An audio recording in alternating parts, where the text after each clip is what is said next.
My child, stop scrolling. I know it is late where you are. I know your mind will not slow down. I know you came here tonight because the worry would not let you rest. You lie down and the thoughts start. What if tomorrow goes wrong? What if your health fails you? What if you run out of time, or run out of money, or run out of people who still need you? I have seen every one of those thoughts. I saw them last night. I saw them this morning before your feet even touched the floor. And I am not surprised by a single one of them. Maybe you are lying in a bed that feels too big now, or too quiet. Maybe the television is murmuring in the next room because the silence alone was too loud to sit in tonight. Maybe you have already checked the locks twice, already lined up the pills on the counter for tomorrow, already turned off every light except the one by your chair, and still, your mind will not stop moving. You came looking for something to help you sleep, but underneath that, if you are honest, you came looking for something bigger. You came looking for someone to tell you that the years ahead of you are not simply a hallway getting darker and narrower with every step. You wanted hope that does not sound naive, that does not ignore what is actually happening in your body, your bank account, your family. You wanted comfort strong enough to hold the real fear, not a soft phrase that dissolves the moment you open your eyes tomorrow morning. I want you to know, before we go any further, that I am not offering you a soft phrase. I am not going to pretend that aging is easy, that money worries are imaginary, that the ache in your back is nothing. I see the whole weight of it, every ounce. And I am still going to tell you that you do not have to carry it alone tonight, or any night after this one. Perhaps you are 65 or 78, or closer to 90 than you like to admit out loud. Perhaps you spent this evening looking at old photographs, wondering where the decades went, wondering how the young face smiling up from that picture slowly became the face you meet in the mirror now. Perhaps you sat at the kitchen table doing arithmetic on the back of an envelope, trying to make what you saved stretch further than the numbers want to stretch. Perhaps you spoke to a doctor today, or you are dreading a call from one tomorrow. Whatever brought you here, I already knew you would come. I was waiting. You do not need to explain yourself to me. You do not need to apologize for being afraid, or for feeling tired of being afraid, or for wondering whether faith is even large enough to hold something as heavy as growing old in a world that seems to have less and less patience for the old. I already know every version of that fear. I have heard it whispered by kings on their deathbeds and by grandmothers folding laundry alone at midnight. Tonight, it does not matter how small or unworthy your fear feels next to someone else's. If it is heavy enough to keep you awake, it is heavy enough for me to carry. Tonight, I am not going to tell you to stop worrying as if it were that simple. I am going to sit with you in it, and by the end of this hour, I am going to lift it from your shoulders, piece by piece, the way I have done for my children since the beginning of time. So don't close your eyes yet. Stay with me a little longer. What I say tonight will still be true tomorrow, and the day after, and every anxious night that tries to come after this one.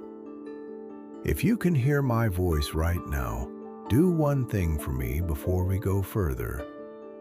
Type the words, "Amen, I release my fear," in the comments below. Let it be the first small act of trust tonight, a declaration that you are not carrying this alone anymore. And if these words are finding you exactly when you need them, subscribe and let the bell remind you that I have another message waiting for you tomorrow morning and again tomorrow night. You were never meant to face your fear of the future by yourself. Not for one more night. I know that typing a comment while your eyes are heavy feels like a small thing, almost silly. But small acts of obedience have always mattered to me more than grand gestures. A widow's 2 coins mattered more to me than a rich man's large offering, not because of the amount, but because of what it cost her to give it. Typing 5 words when you are exhausted, when a quiet voice inside is telling you it will not change anything, that costs you something tonight. And I noticed the cost. If typing feels like too much right now, simply whisper the word "Amen" into the dark of your room. I will hear it exactly the same as if you had shouted it from a mountain. Volume was never the measure. Sincerity always was. And for those of you who have been watching these messages for weeks, arriving back here night after night, the way some people return to a favorite chair by the window, thank you for staying. You are not imagining the comfort you feel here. It is real, because I am real. And I have been meeting you in this exact place every single time you came looking. For those of you who are new tonight, who found this message by accident or by an ache too specific to be an accident, welcome. You did not stumble here. I brought you here on purpose for this exact hour, because I have things to say to you that I have been waiting to say for a long time. Subscribe now if you are able, so that tomorrow, when the fear returns the way it so often does, you will have somewhere to come back to. Let the bell be a small lighthouse in your week, blinking steadily in the dark, reminding you that peace is not a one-time event, but a standing appointment I keep with you, night after night, for as long as you need it. My child, I see you. I see you lying in the dark, running numbers in your head that never quite balance. The bills, the bank account, the retirement that feels smaller than the years ahead of it. You do the math again and again, hoping it will come out different this time. It doesn't. And the fear settles back into your chest like it never left. I see you looking at your own hands and noticing they are not as steady as they used to be. I see you catching your reflection and wondering when exactly you became this version of yourself. The one with the aching knees, the one who gets tired climbing the same stairs that used to be nothing. You wonder what next year will take from you. You wonder what the doctor will say at the next appointment you have been putting off. I see the quiet fear that visits you when you think about being a burden. You have spent your whole life taking care of others, children, a spouse, aging parents, a job, a household. And now some nights you lie awake, afraid of becoming the one who needs to be taken care of. You imagine being a weight on the people you love, and it frightens you more than almost anything else. I see you scroll past the news and feel the world tilting faster than you can keep up with. Everything changes so quickly now. The prices, the technology, the way people talk to each other. And somewhere in all that change, you feel yourself being left a little behind, wondering if you still have a place in the years still coming. I see you think about time itself differently than you did 20 years ago.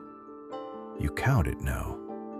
You wonder how many more summers, how many more birthdays, how many more ordinary Tuesday mornings you have left with the people you love.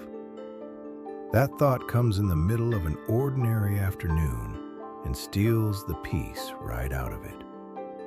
I see the anxiety that shows up as a tightness in your chest before you have even named what you are afraid of. Your heart races over nothing you can point to. Your stomach knots before an appointment, before a phone call, before you even open your eyes in the morning. Your body has been carrying a fear your mind has not fully admitted to yet. I see you replaying old mistakes, wondering if you prepared enough, saved enough, did enough, while you still had the strength to do it. I see the regret that dresses itself up as worry about tomorrow, when really it is grief about yesterday. I see you afraid of being alone in the future, outliving people you love, or being forgotten by people who are still living. I see the quiet terror of an empty calendar, an unanswered phone, a house that might get quieter instead of fuller as the years pass. I see you afraid for your children and grandchildren, for a world that looks less certain than the one you grew up in. You lie awake solving problems that are not even yours to solve, carrying weight that was never meant to sit on you alone. I see you ask, more nights than you would ever say out loud, whether I am still paying attention, whether I have not simply moved on to someone else's prayers while yours pile up unanswered. I see that fear too, the fear that even I might have grown distant. I see you afraid of losing your independence, afraid of the day someone takes the car keys away, or tells you it is not safe to climb the ladder anymore, or offers to carry the thing you have carried yourself for 60 years. You do not fear the help itself. You fear what it means, that the version of you who needed no one is quietly becoming a memory. I see you afraid of your own mind. You walk into a room and forget why. You reach for a name you have known for 40 years and it will not come. And in that half second of forgetting, a colder fear rises underneath it. The fear that this is the beginning of something you cannot stop. The fear of losing yourself before you lose your life. I see you afraid that the people you poured your life into are quietly growing distant. Grown children with their own schedules. Grandchildren who wave at a screen instead of climbing into your lap. Friends who used to call every week and now call every season. You tell yourself they are just busy. But some nights, the phone's silence feels like an answer you did not want to hear. I see you afraid of becoming invisible. Of walking into a room and realizing no one turns to ask your opinion anymore. Of a world that seems to move faster around you than through you. You spent decades being needed, and now you wonder, quietly, whether you are still. I see you afraid of the quiet after retirement, or after the children moved out, or after the role that used to fill your days simply ended. You built an entire identity around being useful, the provider, the fixer, the one people called first. And now some mornings you wake up and wonder what exactly you are for. That question can be heavier than any physical pain. I see you thinking about what you will leave behind. Not just money or belongings, but whether your life mattered. Whether anyone will remember the small, faithful things you did that nobody clapped for. You wonder, in the quiet hours, if your story will simply close and be forgotten a generation from now. I see you afraid of pain itself. Not just illness, but the slow, ordinary aches that arrive with age and never fully leave. The stiffness in the morning. The joints that complain before you even move. You wonder how much heavier that ache will grow, and whether you will still recognize your own body in 10 years. I see you standing at the top of the stairs some mornings, hand tied on the railing, doing a small calculation you never used to have to do, testing your balance before you commit to the first step. I see the flicker of fear that runs through you in the shower, on tile that used to be just tile and is now something you approach carefully, deliberately, aware in a new way of how far down the floor is, and how alone you would be if your foot slipped and no one heard you call out. I see you opening envelopes from the hospital or the insurance company with a particular kind of dread, scanning for the total before you even read what the letter says. I see the way a single piece of paper with a dollar amount printed on it can undo an entire day of calm, can turn an ordinary Tuesday afternoon into 3 hours of quiet math and quieter panic, wondering what you would have to sell or skip or ask for to cover it. I see you thinking about the day someone might gently suggest you stop driving. Not yet, maybe, but you have started noticing things. The moment you hesitate a beat longer at an intersection. The way night driving now asks more of your eyes than it used to. The way you have quietly started avoiding the highway. You are afraid of a conversation nobody has had with you yet. A conversation about keys and licenses and the last piece of independence that lets you leave the house on your own terms, whenever you want, without asking anyone.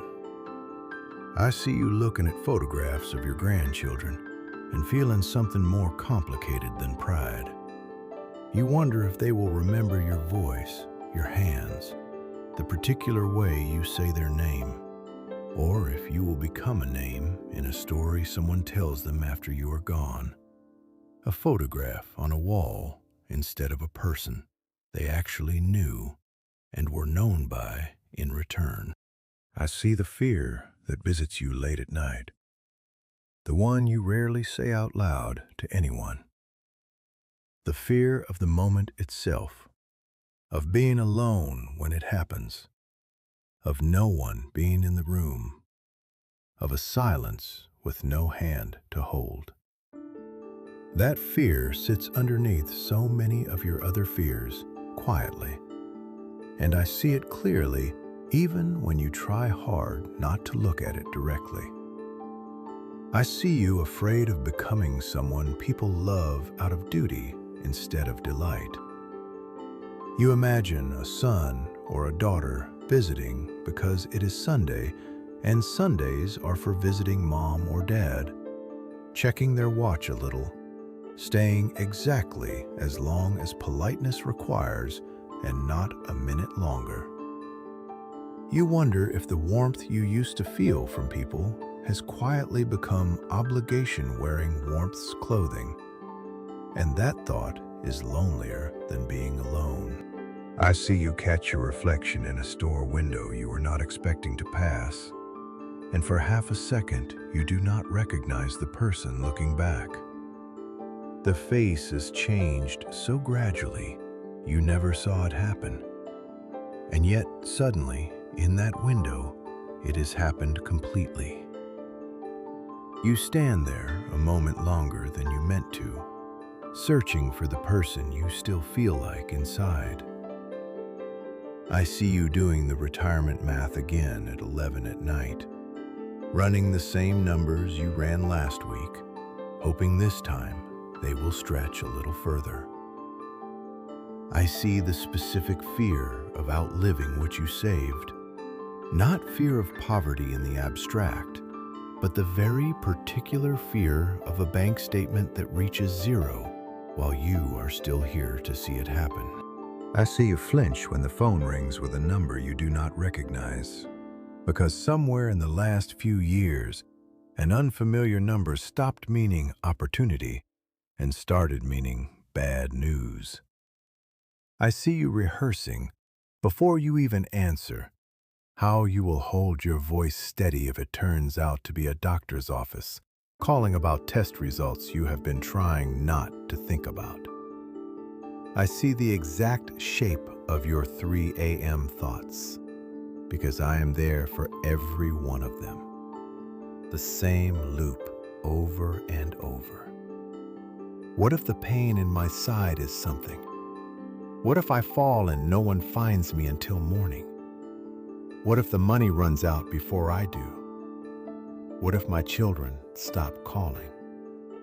What if I am forgetting more than I realize? The loop does not solve anything. It only spins, and you lie there and let it spin because you do not know how to make it stop. I see you worried about being taken advantage of, a phone call that sounds official, an email that looks real, a stranger who is a little too friendly, a little too interested in your account numbers. You have heard the stories of people your age losing their savings to someone who knew exactly how to sound trustworthy. And now, a small suspicion follows you into every unfamiliar interaction. Another weight added to an already heavy pile. I see you in a room full of people, nodding along to a conversation you can only half hear, laughing when others laugh a beat late, hoping no one notices you missed the sentence that made them laugh in the first place. The hearing that used to be effortless now takes work, and the work is tiring in a way that has nothing to do with your ears and everything to do with the fear of being left outside a conversation happening right in front of you. I see you holding the newspaper or the label on a pill bottle a little farther from your face than you used to, squinting at letters that seem smaller every year. I see the quiet frustration of no longer trusting your own eyes at dusk, of turning down an evening drive you once would have taken without a second thought. I see the word that was right there a second ago, a name, a title, an ordinary noun, vanish completely mid-sentence, leaving you standing in front of someone with your mouth slightly open, reaching for something that will not come. I see the flush of embarrassment that follows, and underneath the embarrassment, a colder question. Is this normal, or is this the beginning of something else? I see you tell a story at dinner and catch, just barely, the look that passes between your children, the look that means you told this one last month too. You saw it, even though they tried to hide it, and it landed somewhere soft and unguarded in you, a small wound you will not mention to anyone. I see you sitting at a doctor's appointment while the doctor speaks mostly to the family member who came with you, as if your own body were a subject being discussed in a room you happen to also be sitting in. I see how small that makes you feel, how it strips away something dignity requires, even when everyone involved means well. I see the address book, the one with the little tabs for each letter, and the small lines you have drawn through name after name over the years. I see you dreading the day you have to draw another line through it, and I see you counting, without meaning to, how many are left compared to how many are gone. I see you noticing that you now attend more funerals than weddings, more hospital visits than celebrations, and I see the quiet, unspoken fear underneath that pattern, the fear of becoming the last one left standing from a whole generation of people who once filled a room together. I see you looking at the empty chair at the table during a holiday, the one that used to be filled by a spouse, a sibling, an old friend, and I see how the room feels different now, how even a full house can feel emptier than it looks because of the one person missing from it. I see you staring at a phone screen, at an app you cannot make sense of, at a password you cannot remember, at a world that seems to assume everyone can simply figure this out. I see the shame that creeps in when you have to ask a grandchild again how to do something that used to be as simple as dialing a rotary phone. I see you imagining the day your spouse might go before you do, and the terror underneath that imagining. Not just grief, but the practical fear of who will fix the leaking faucet, who will understand the finances, who will sit across from you at breakfast if that chair ever truly empties. I see you thinking about wills and paperwork you have been putting off, documents sitting in a drawer half finished, and the quiet dread of family disagreements that might follow you. The fear that the people you love most might end up at odds with each other over what you leave behind. I see you afraid that when the moment comes to say the most important things, the words will not be there, or the time will run out before you find them, and the people you love will be left guessing at what you meant to tell them all along. I see you looking at the smaller apartment, the assisted living brochure someone left on the counter just to look at, and the wave of resistance that rises in you, the fear of leaving the home that holds 40 years of memory in its walls, folded into a space that will never quite feel like yours.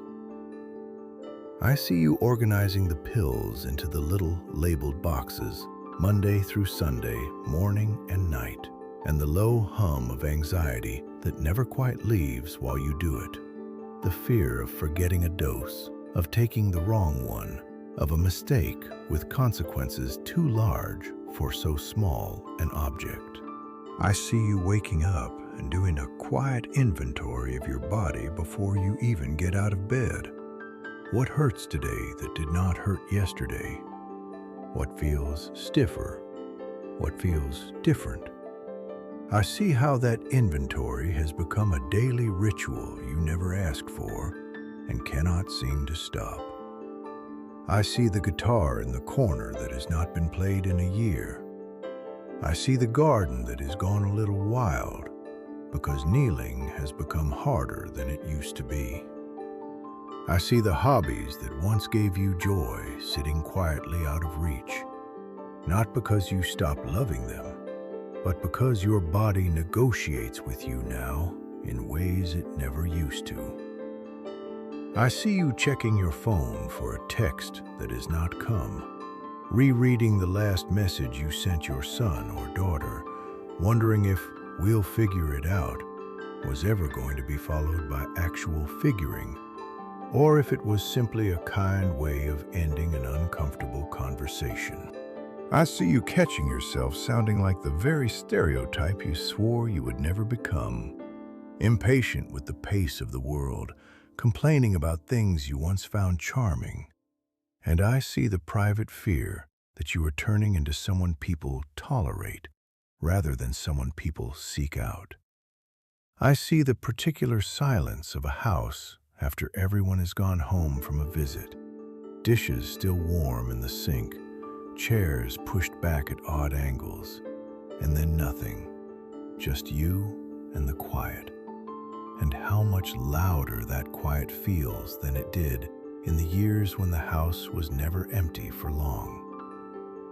I see you opening the mailbox and finding only bills and advertisements day after day, and the small ache of missing the letters that used to come, the actual handwriting of someone who was thinking of you enough to sit down and write. I see you struggling with a stubborn jar lid, or a heavy bag of groceries, or a piece of furniture that needs moving, and feeling a flash of frustration at a body that no longer does automatically what it once did without a thought. I see you afraid of sleep itself some nights, not the falling asleep, but what might or might not happen after. And I see other nights when you are afraid of waking up to discover the days have started blurring into one another, indistinct, uncounted, slipping past faster than you can hold on to them. I see the birthday that passed this year with a card in the mail and a phone call that lasted 4 minutes, when it used to mean a house full of people and a cake and noise that lasted all afternoon. I see you telling yourself it does not matter, while some part of you still feels the difference. I see you dreading the specific tone a doctor uses right before delivering bad news. That small pause, that clearing of the throat, that shift in posture, and how your body has learned to brace itself the moment that tone begins, even before a single word of the news has been spoken. I see you worrying about a gap in insurance coverage, a procedure that might not be paid for, a specialist visit that requires a referral you are not sure how to get, and the exhausting sense that navigating your own care has become a second job you never applied for. I see the worry that your children might disagree someday about how to care for you, or what to do with what you leave behind, and the ache of imagining the people you raised to love each other standing on opposite sides of a hospital room or a kitchen table because of decisions that were once entirely yours to make.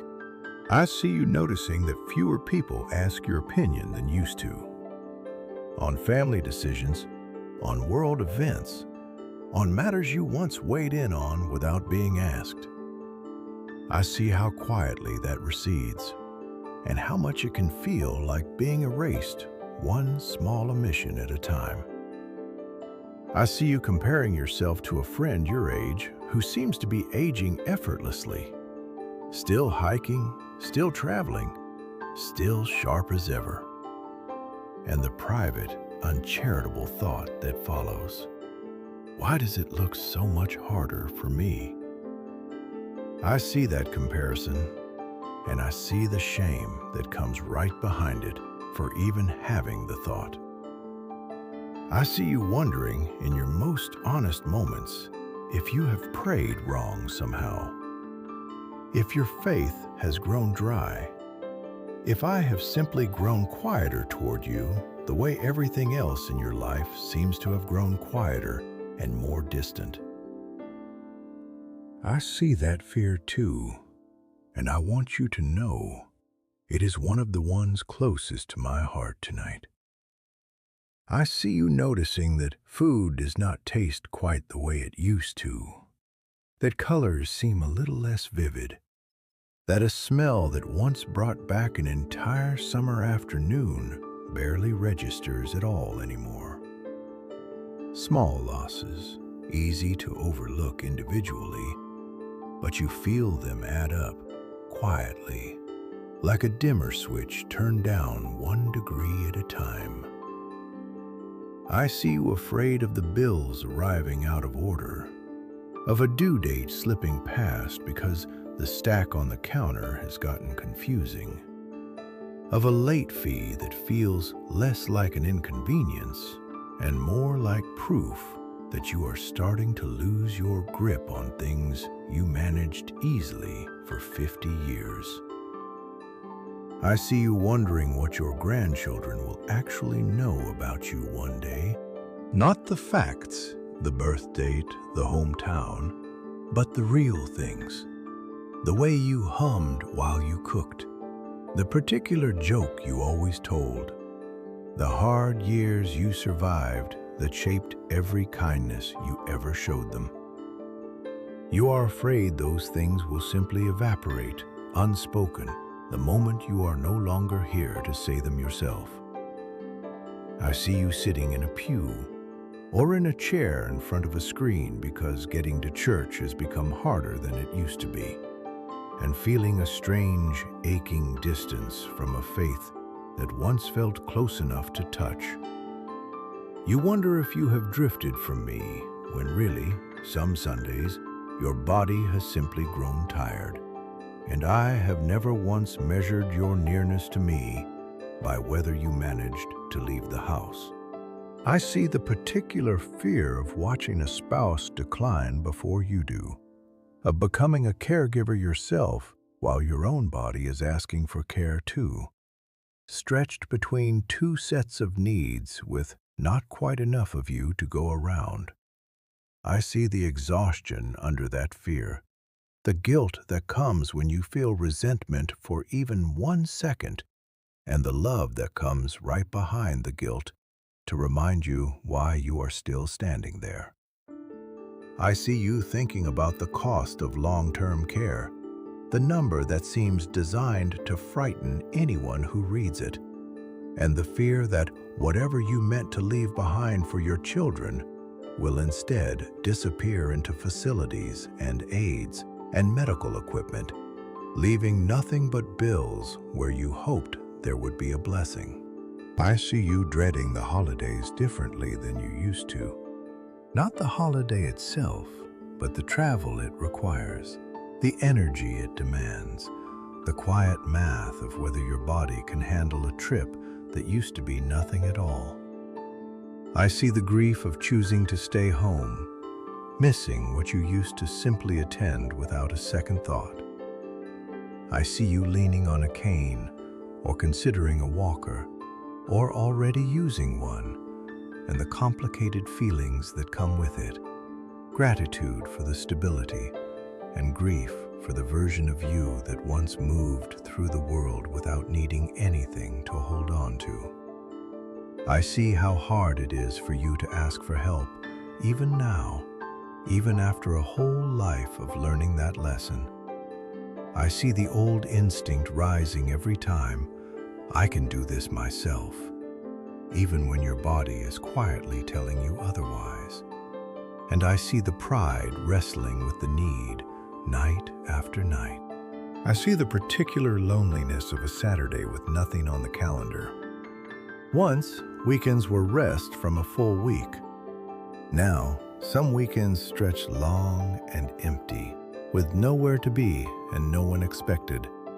And the silence of an unstructured day can feel heavier than the busiest week you ever worked. I see you marking, quietly, the anniversary of a loss no one else remembers anymore. The date your spouse died. The date a parent passed.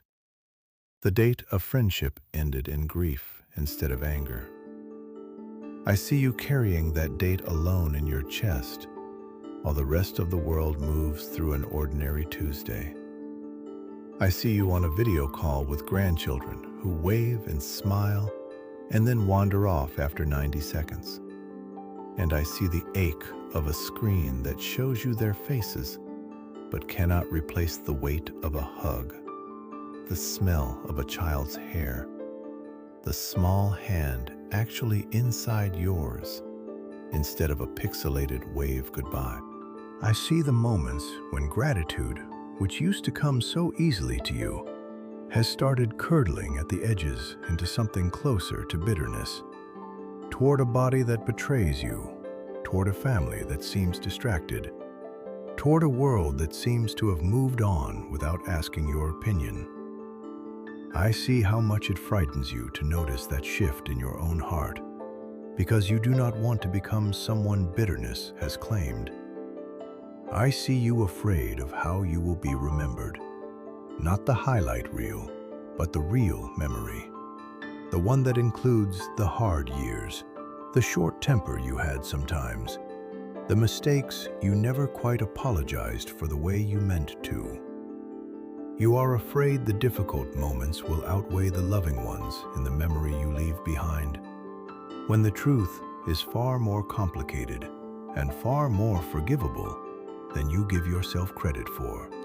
I see you afraid of dying before you finish something that matters to you. A letter you meant to write, a relationship you meant to repair, an apology you meant to offer, a story you meant to pass down. I see the unfinished business sitting quietly at the edge of your thoughts, more present some nights than others, asking you when, if ever, you will find the courage to attend to it. I see you double-checking the front door twice, sometimes 3 times, and still lying awake wondering if you locked it, if you turned off the stove, if you left a window open somewhere you cannot quite remember. I see the small, tired part of your mind that no longer fully trusts its own certainty, even about things you have done the exact same way for decades. I see you receiving a kindness from a stranger, a hand under your elbow crossing the street, a door held a beat longer than necessary, and feeling gratitude tangled together with something heavier, something closer to grief. You wonder if it is kindness or if it is pity, and the not knowing stings more than the help itself ever could. I see you, once the strong one, the one people called when something needed fixing or lifting or carrying, now standing back while someone else does it instead. I see how strange that role reversal feels in your chest, the quiet loss of being the helper instead of the one being helped. I see the restaurant that closed, the shop that changed hands, the corner that does not look the way it looked for 40 years. And I see the small grief that rises every time a piece of the world you built your life inside of quietly disappears without asking your permission first. I see you staring at a family group chat scrolling faster than you can read it, full of references and jokes that move too quickly to catch. And I see the specific loneliness of being technically included in a conversation you cannot actually keep up with. I see you not understanding a joke your grandchildren find hilarious, a phrase they use that means nothing to you, and smiling along anyway, wondering when exactly the culture around you started speaking a language you have to translate instead of one you were born fluent in. I see the empty side of the bed, the pillow that stays exactly as it was left, the temperature of the sheets on a side no one warms anymore. I see how that particular emptiness visits you every single night, not just on anniversaries, but in the ordinary architecture of an ordinary evening. I see how certain holidays now carry 2 weights at once. The weight of celebration and the weight of a grief anniversary that happens to fall in the very same week, so that joy and sorrow arrive tangled together, and you are never quite sure which one to hand yourself over to. I see you kneeling for prayer and feeling your knees protest in a way they never used to. And I see the ache of wondering whether the posture of your worship has to change along with your body, as though somehow kneeling less might mean you are praying less. I see you wanting to get down on the floor and play with a grandchild the way you once did with their parent. And I see the frustration of a body that will not fully cooperate with that wish anymore, leaving you cheering from a chair instead of building the blanket fort yourself. I see you afraid of becoming the subject of a hushed family conversation. Did you hear what happened with them? Spoken with concern that still somehow stings, because it turns your private struggle into something discussed at a distance, about you, without you. I see you wondering what will happen to your things when you are gone. The chair, the dishes, the box of letters. Whether they will be treasured or simply sorted into donation piles by people in a hurry. And I see how much that unsettles you. The fear that objects holding your whole life inside them might mean nothing to anyone once you are not there to explain their meaning. I see you noticing your own voice shake sometimes when you speak, a small tremor that was not there before, and the self-consciousness that follows it into every phone call and every conversation at a counter. I see you fighting to stay awake at a family gathering, at a movie, at a church service, and the embarrassment of nodding off in public, wondering what it looked like, wondering if anyone whispered about it later. I see you dreading the next license renewal, the vision test, the quiet possibility that this time might be the time it does not go the way it always has before. I see you writing a thank you note or offering a kindness and noticing that it is not returned the way it once might have been. And I see the small sting of wondering if kindness has simply become a one-way street at this stage of your life. I see the slow decline that no one in your family names out loud, the one everyone can see happening, but that nobody quite has the courage to bring up directly. So it sits in the room unspoken at every visit, heavier for the silence around it. I see you agreeing to things you do not actually want. A move, a change, giving something up, not because you were convinced, but because you were simply too tired to keep arguing for what you wanted. I see how that particular kind of surrender feels different from peace, and how much it weighs on you afterward. I see the last time you drove somewhere you loved, the last big holiday meal you cooked from scratch, the last time you did something ordinary without knowing, in the moment, that it was the last time. I see you grieving lasts you did not get to notice while they were happening, and I see how that grief arrives sideways, unannounced, months after the fact. I see your handwriting on a card, shakier than it used to be, and the small, private grief of watching even your own signature stop looking quite like you. I see you hang up the phone after a short call with your son or daughter, and I see you replaying it immediately, wondering if you sounded too needy, too lonely, too much. I see you deciding, quietly, not to call again so soon next time, even though every part of you wanted to. I see you afraid that grief itself has taken up permanent residence in you, that after so much loss, sadness is no longer a visitor, but has become a roommate you cannot evict, shaping how you see every new day before it has even begun. I see you hear about a friend's sudden health scare, a heart attack, a fall, a hospital stay. And I see how it lands in your own chest like a mirror held up too close, forcing you to look directly at your own mortality on an otherwise ordinary afternoon.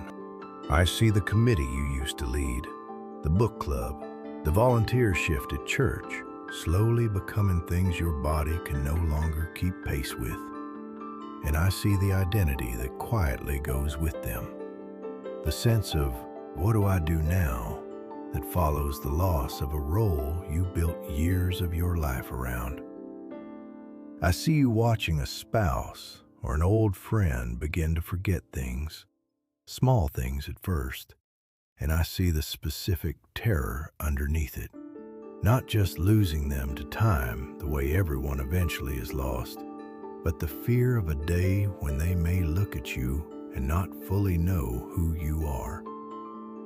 I see you notice the sympathetic look on a neighbor's face, kindly meant, and feel it land instead as pity. And I see how much you resent needing to receive that look at all. I see the trip you always said you would take one day, the travel you once looked forward to, sitting further and further out of reach. And I see the quiet grief of a bucket list that time and body are slowly closing the door on. I see you standing in front of a new security system, a new lock, a new gadget meant to make you safer, feeling instead confused and unsettled, wondering why something built to protect you only makes you feel more exposed to a world moving faster than you can follow. I see your children living hours or oceans away, chasing careers and opportunities you're proud of, and I see the particular loneliness of being proud and lonely in the very same breath. I see you afraid that when serious care becomes necessary, the choice of where and how and with whom will not actually be yours to make. That decisions about your own life will be made in a room you are not invited into. I see the specific dread the night before a screening, a blood work appointment, a scan, lying awake rehearsing every possible outcome before a single result has even come back. I see your patience with yourself wearing thinner as your body slows, a harsh inner voice growing louder every time you drop something, forget something, move slower than you used to, criticizing you exactly when you need gentleness most. I see you wondering if the faith you were taught as a child, in Sunday school, in a small country church, in a grandmother's kitchen, feels big enough to hold a fear this specific, this adult, this heavy. I see you waking in the middle of the night, unsure for one disoriented moment, what day it is, what month it is, and the flash of fear that follows before your mind catches up and settles. I see you noticing fears you never used to carry, an unease in crowds, a hesitation at heights you once climbed without a thought, a new caution behind the wheel. And I see the strange grief of realizing courage itself can wear down along with the body. I see you watching the world change around you in ways that make you feel like a visitor in a country you have lived in your whole life. And I see how disorienting it is to feel like a stranger inside your own familiar days. I see the phone calls from church that used to come every week checking in. And I see how they have grown less frequent, and I see the quiet hurt of wondering if you have been quietly moved to a shorter list. I see you praying the same requests night after night, and I see you wondering if the repetition has worn the prayers thin, if I am growing tired of hearing the same names, the same fears, over and over from you. I see you realize with a small jolt of guilt that you nearly forgot a grandchild's birthday this year, something you would never have let slip in earlier decades, and I see the fear underneath the guilt, that forgetting one date might mean you are starting to forget what matters most. I see you sorting through a lifetime of belongings, deciding what stays and what must finally go. And I see how each object you release feels like giving away a small piece of yourself, a chapter you are not ready to close. I see you wondering who, if anyone, will carry forward the recipe written in your mother's hand, the tradition you built every holiday around, and the quiet fear that when you are gone, these small sacred things might simply stop. I see you afraid that if serious illness comes, you will stop being seen as a whole person and start being seen only as a diagnosis, a chart, a set of symptoms discussed in a hallway instead of a life discussed at a table. I see the awkward silence that falls when someone younger does not know what to say about your aging, and I see how that silence, though not unkind, can still leave you feeling like a subject too uncomfortable to discuss honestly. I see you hesitate to speak of my promises out loud to your family, afraid they will hear only an old person's way of coping, rather than truth that has held steady for you far longer and far more reliably than anything else in your life. I see your energy running low, even for the things you love the most. A grandchild's visit, a phone call from an old friend, and the guilt that comes with needing to rest instead of fully showing up the way you want to. I see the specific, unspoken fear underneath so many others. What if this really is the beginning of the end? and no one around you is willing to tell you the truth about it. I see you flinch a little when someone younger calls you young lady or young man, in a tone that is kind but slightly too bright, the tone people use with children and with the very old. And I see how it makes you feel patted on the head instead of spoken to as an equal. I see you tallying up, without meaning to, how many more times you might see a place you love, a beach, a mountain, a childhood home, and the strange grief of turning ordinary sights into countdowns. I see you sitting quietly through a family debate about something you have strong feelings about, choosing not to speak up because you are tired of feeling like your opinion is heard out of politeness rather than genuine interest. I see you noticing that fewer people ask, "How are you really?" and more people ask, "How are you?" as a formality, moving on before you can answer honestly, and the loneliness of being surrounded by people while still feeling unheard. I see you wondering, in a quiet, unguarded moment, whether you have become more of a memory to your own family than a present participant in their lives, spoken of fondly, but consulted less and less. I see you afraid of a particular kind of goodbye, not death itself, but the goodbye that happens gradually, in fewer visits and shorter calls, long before anyone actually leaves. I see you sitting in the waiting room of a specialist's office, filling out the same medical history form you have filled out a dozen times this year. And I see the quiet exhaustion of a body that has become a long list of conditions to manage, rather than simply the body you have always lived in. I see you flipping through channels or scrolling a screen late at night because the quiet of the house feels too large to sit inside without some kind of noise to keep you company. And I see how tired you are of needing noise just to feel less alone. I see you standing in front of a closet full of clothes from a smaller, busier life. A suit for meetings that ended, dresses for parties that stopped being thrown, and the strange grief of a wardrobe that no longer matches the life you are living now. I see you wondering whether the aches you feel are simply age or something more, and choosing most days not to mention them to anyone, because naming them out loud would make them feel more real, and you are not ready for that yet. I see you missing the version of yourself who used to make decisions quickly and confidently, watching yourself now hesitate over choices that used to take no thought at all, and wondering when exactly that confidence quietly slipped away.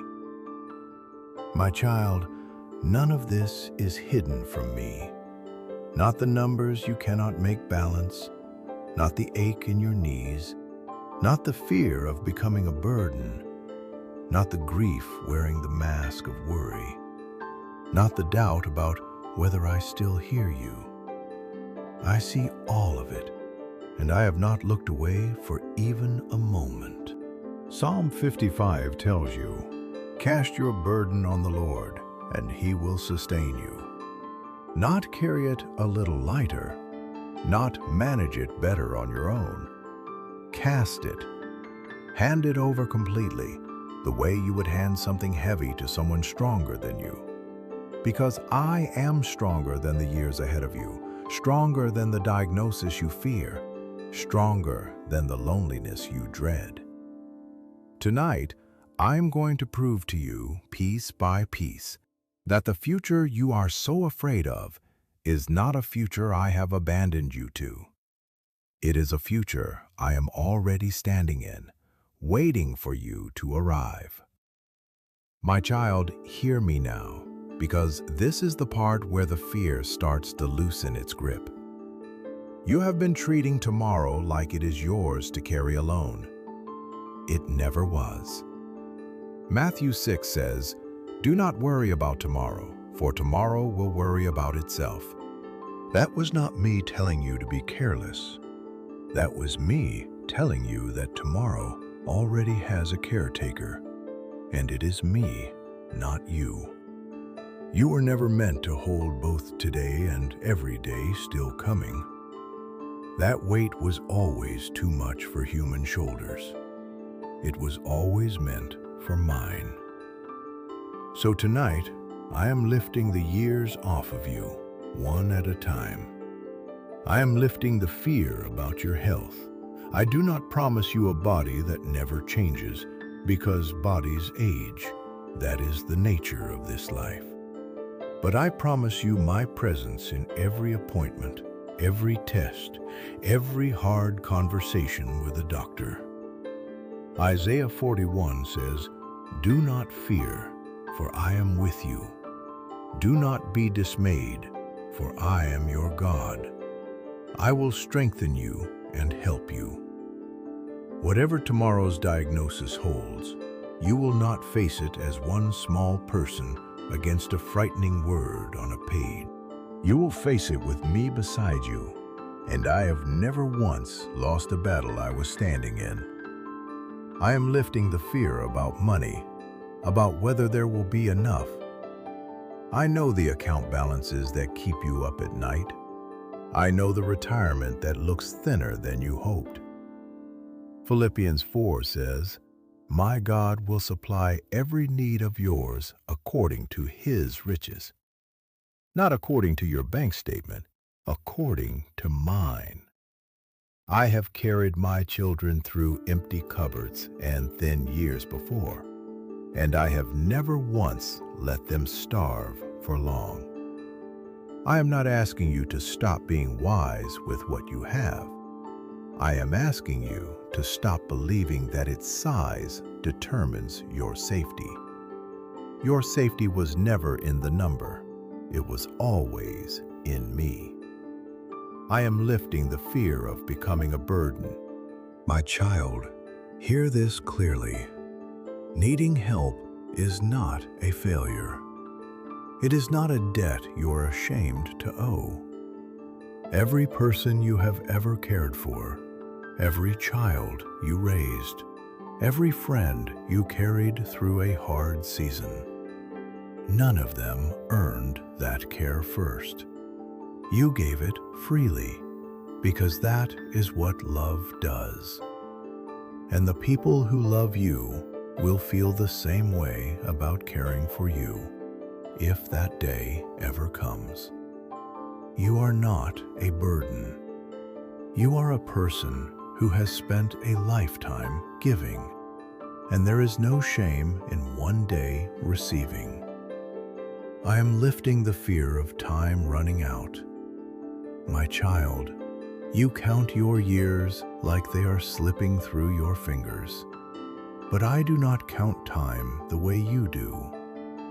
Psalm 90 says, "So teach us to number our days, that we may get a heart of wisdom." I am not asking you to fear the number of days left. I am asking you to trust the one who holds every single one of them, who has already walked into tomorrow, and the day after, and the year after that, and who tells you that not one of your days will catch me by surprise. I am lifting the fear of being alone in what is still to come. I know you are afraid of an empty house, an empty calendar, a future with fewer people in it than the past had. Deuteronomy 31 says, "The Lord Himself goes before you and will be with you. He will never leave you nor forsake you." Whatever the coming years hold, whoever they take from you or bring to you, I will be the one constant presence that never checks out early, never grows tired of you, never finds someone else's life more interesting than yours. I will be there on the good days, and I will be there when the house feels too quiet. And I am not going anywhere. I am lifting the fear that the world is changing too fast for you to keep up with. My child, you do not need to keep up with the world. You only need to keep close to me. Hebrews 13 says, Jesus Christ is the same yesterday and today and forever. Everything else may shift, the prices, the technology, the pace of things, but I do not shift. I am the one steady thing in a world that keeps rearranging itself, and you can plant your feet in me even while everything else moves. I am lifting the fear that I have stopped listening. My child, I have never once stopped. Every prayer you thought went unanswered was heard the moment you prayed it. Some answers take longer than you would like. Some come in a shape you did not expect. But Psalm 34 says, "The righteous cry out, and the Lord hears them.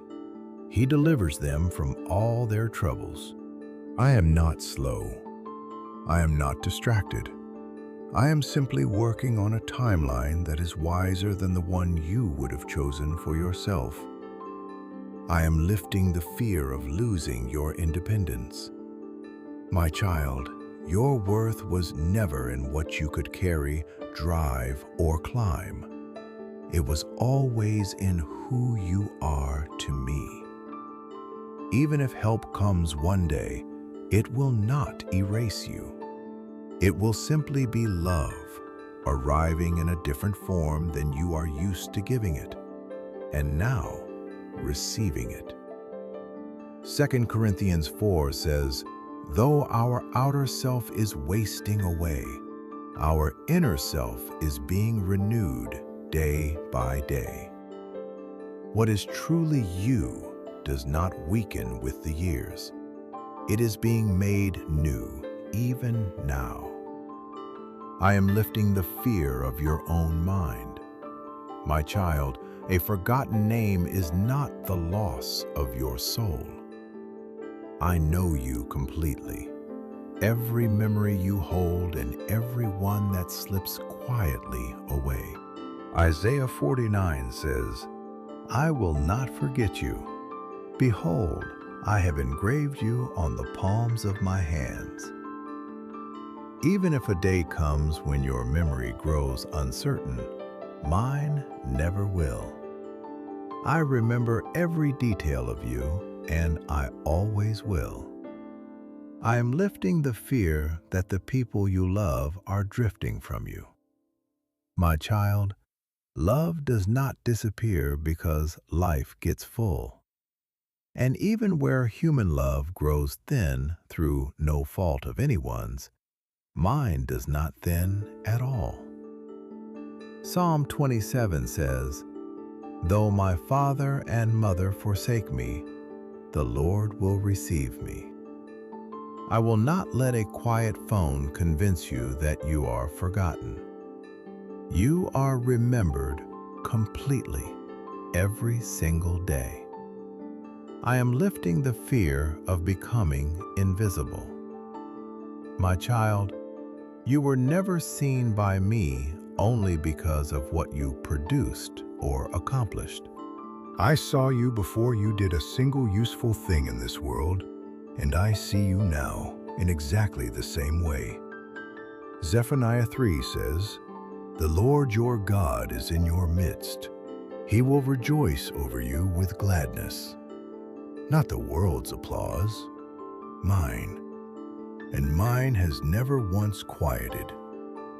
I am lifting the fear of purposelessness. My child, your value was never tied to a title, a role, or a task list.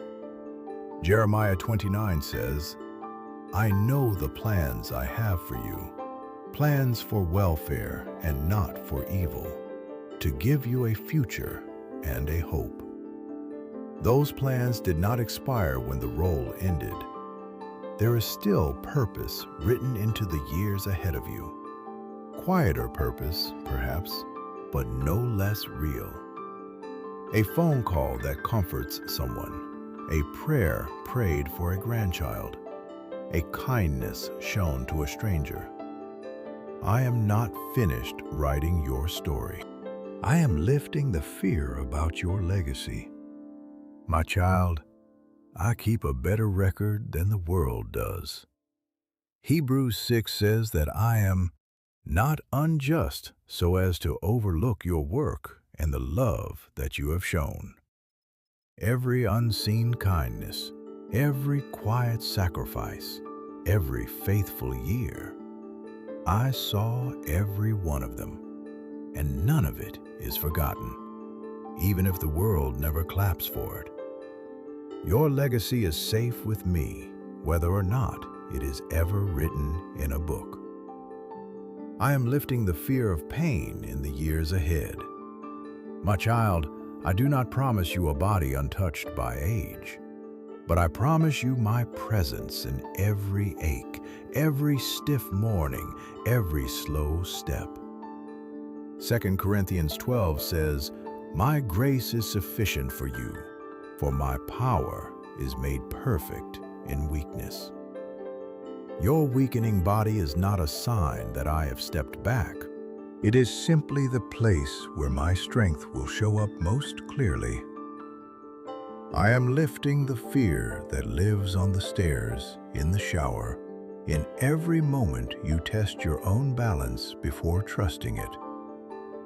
My child, Psalm 121 says, "He will not let your foot be moved. He who keeps you will not slumber." I am not sleeping while you climb. I am not distracted while you stand on wet tile. Whether or not a hand is visibly there to catch you, mine is never far, and I have kept my children steady on far harder ground than a staircase. I am lifting the fear of the envelope with the dollar amount on it. My child, Philippians 4 also says, "I have learned in whatever situation I am to be content. I can do all things through Him who strengthens me." I am not asking you to feel nothing when the number is frightening. I am asking you to bring that fear to me before it becomes despair. I have stretched small amounts to cover large needs before, and I am not finished doing it. I am lifting the fear of the conversation about driving, about keys, about the freedom you are afraid of losing. My child, Isaiah 40 says, "Even youths shall faint and be weary, but they who wait for the Lord shall renew their strength." Your freedom was never truly in your own two hands on a steering wheel. It was always in me, and I am not taking it from you even on the day a season changes. I am lifting the fear that your grandchildren will not know you. My child, Deuteronomy 6 tells parents and grandparents to teach them diligently to your children, when you sit in your house and when you walk by the way. Every story you tell, every prayer you pray over them, every ordinary afternoon spent together is being written into them, even when you cannot see it happening. What is given in love is rarely as forgotten as you fear. I am lifting the fear of the moment itself, the fear of being alone when it comes, my child. Psalm 23 says, "Even though I walk through the valley of the shadow of death, I will fear no evil, for you are with me." I do not send my children into that valley by themselves. I have walked it with every one of them before you, and I will walk it with you, whether or not another human hand is in the room. I am lifting the fear of being loved out of duty instead of delight. My child, 1 Corinthians 13 says that love bears all things, believes all things, hopes all things, endures all things. Even love that has grown tired sometimes still endures, still shows up, still counts. But hear this too, my love for you has never once been duty. It has only ever been delight. Zephaniah 3 says, I rejoice over you with singing, not because I have to, but because I want to. I am lifting the fear of the face in the window you did not recognize. My child, 2 Corinthians 4 says, though our outer self is wasting away, our inner self is being renewed day by day. The face changes. The self underneath it, the one I fell in love with before you were born, does not age at all in my eyes. I am lifting the fear of outliving what you saved. My child, Psalm 37 says, I have been young and now am old, yet I have not seen the righteous forsaken, nor his children begging for bread. I do not promise you riches. I promise you that I have never once let a child who trusted me fall through the floor of my provision completely. I am lifting the fear of the unfamiliar number on your phone screen. My child, Isaiah 41 says again, fear not, for I am with you. Whatever that call turns out to be, you will not receive the news alone. I will be in the room with you when the phone rings, and I will still be in the room after it ends. I am lifting the exact loop that spins through your mind at 3 in the morning. My child, Philippians 4 says, do not be anxious about anything, but in everything, by prayer and supplication with thanksgiving, let your requests be made known to God. And the peace of God, which surpasses all understanding, will guard your hearts and your minds.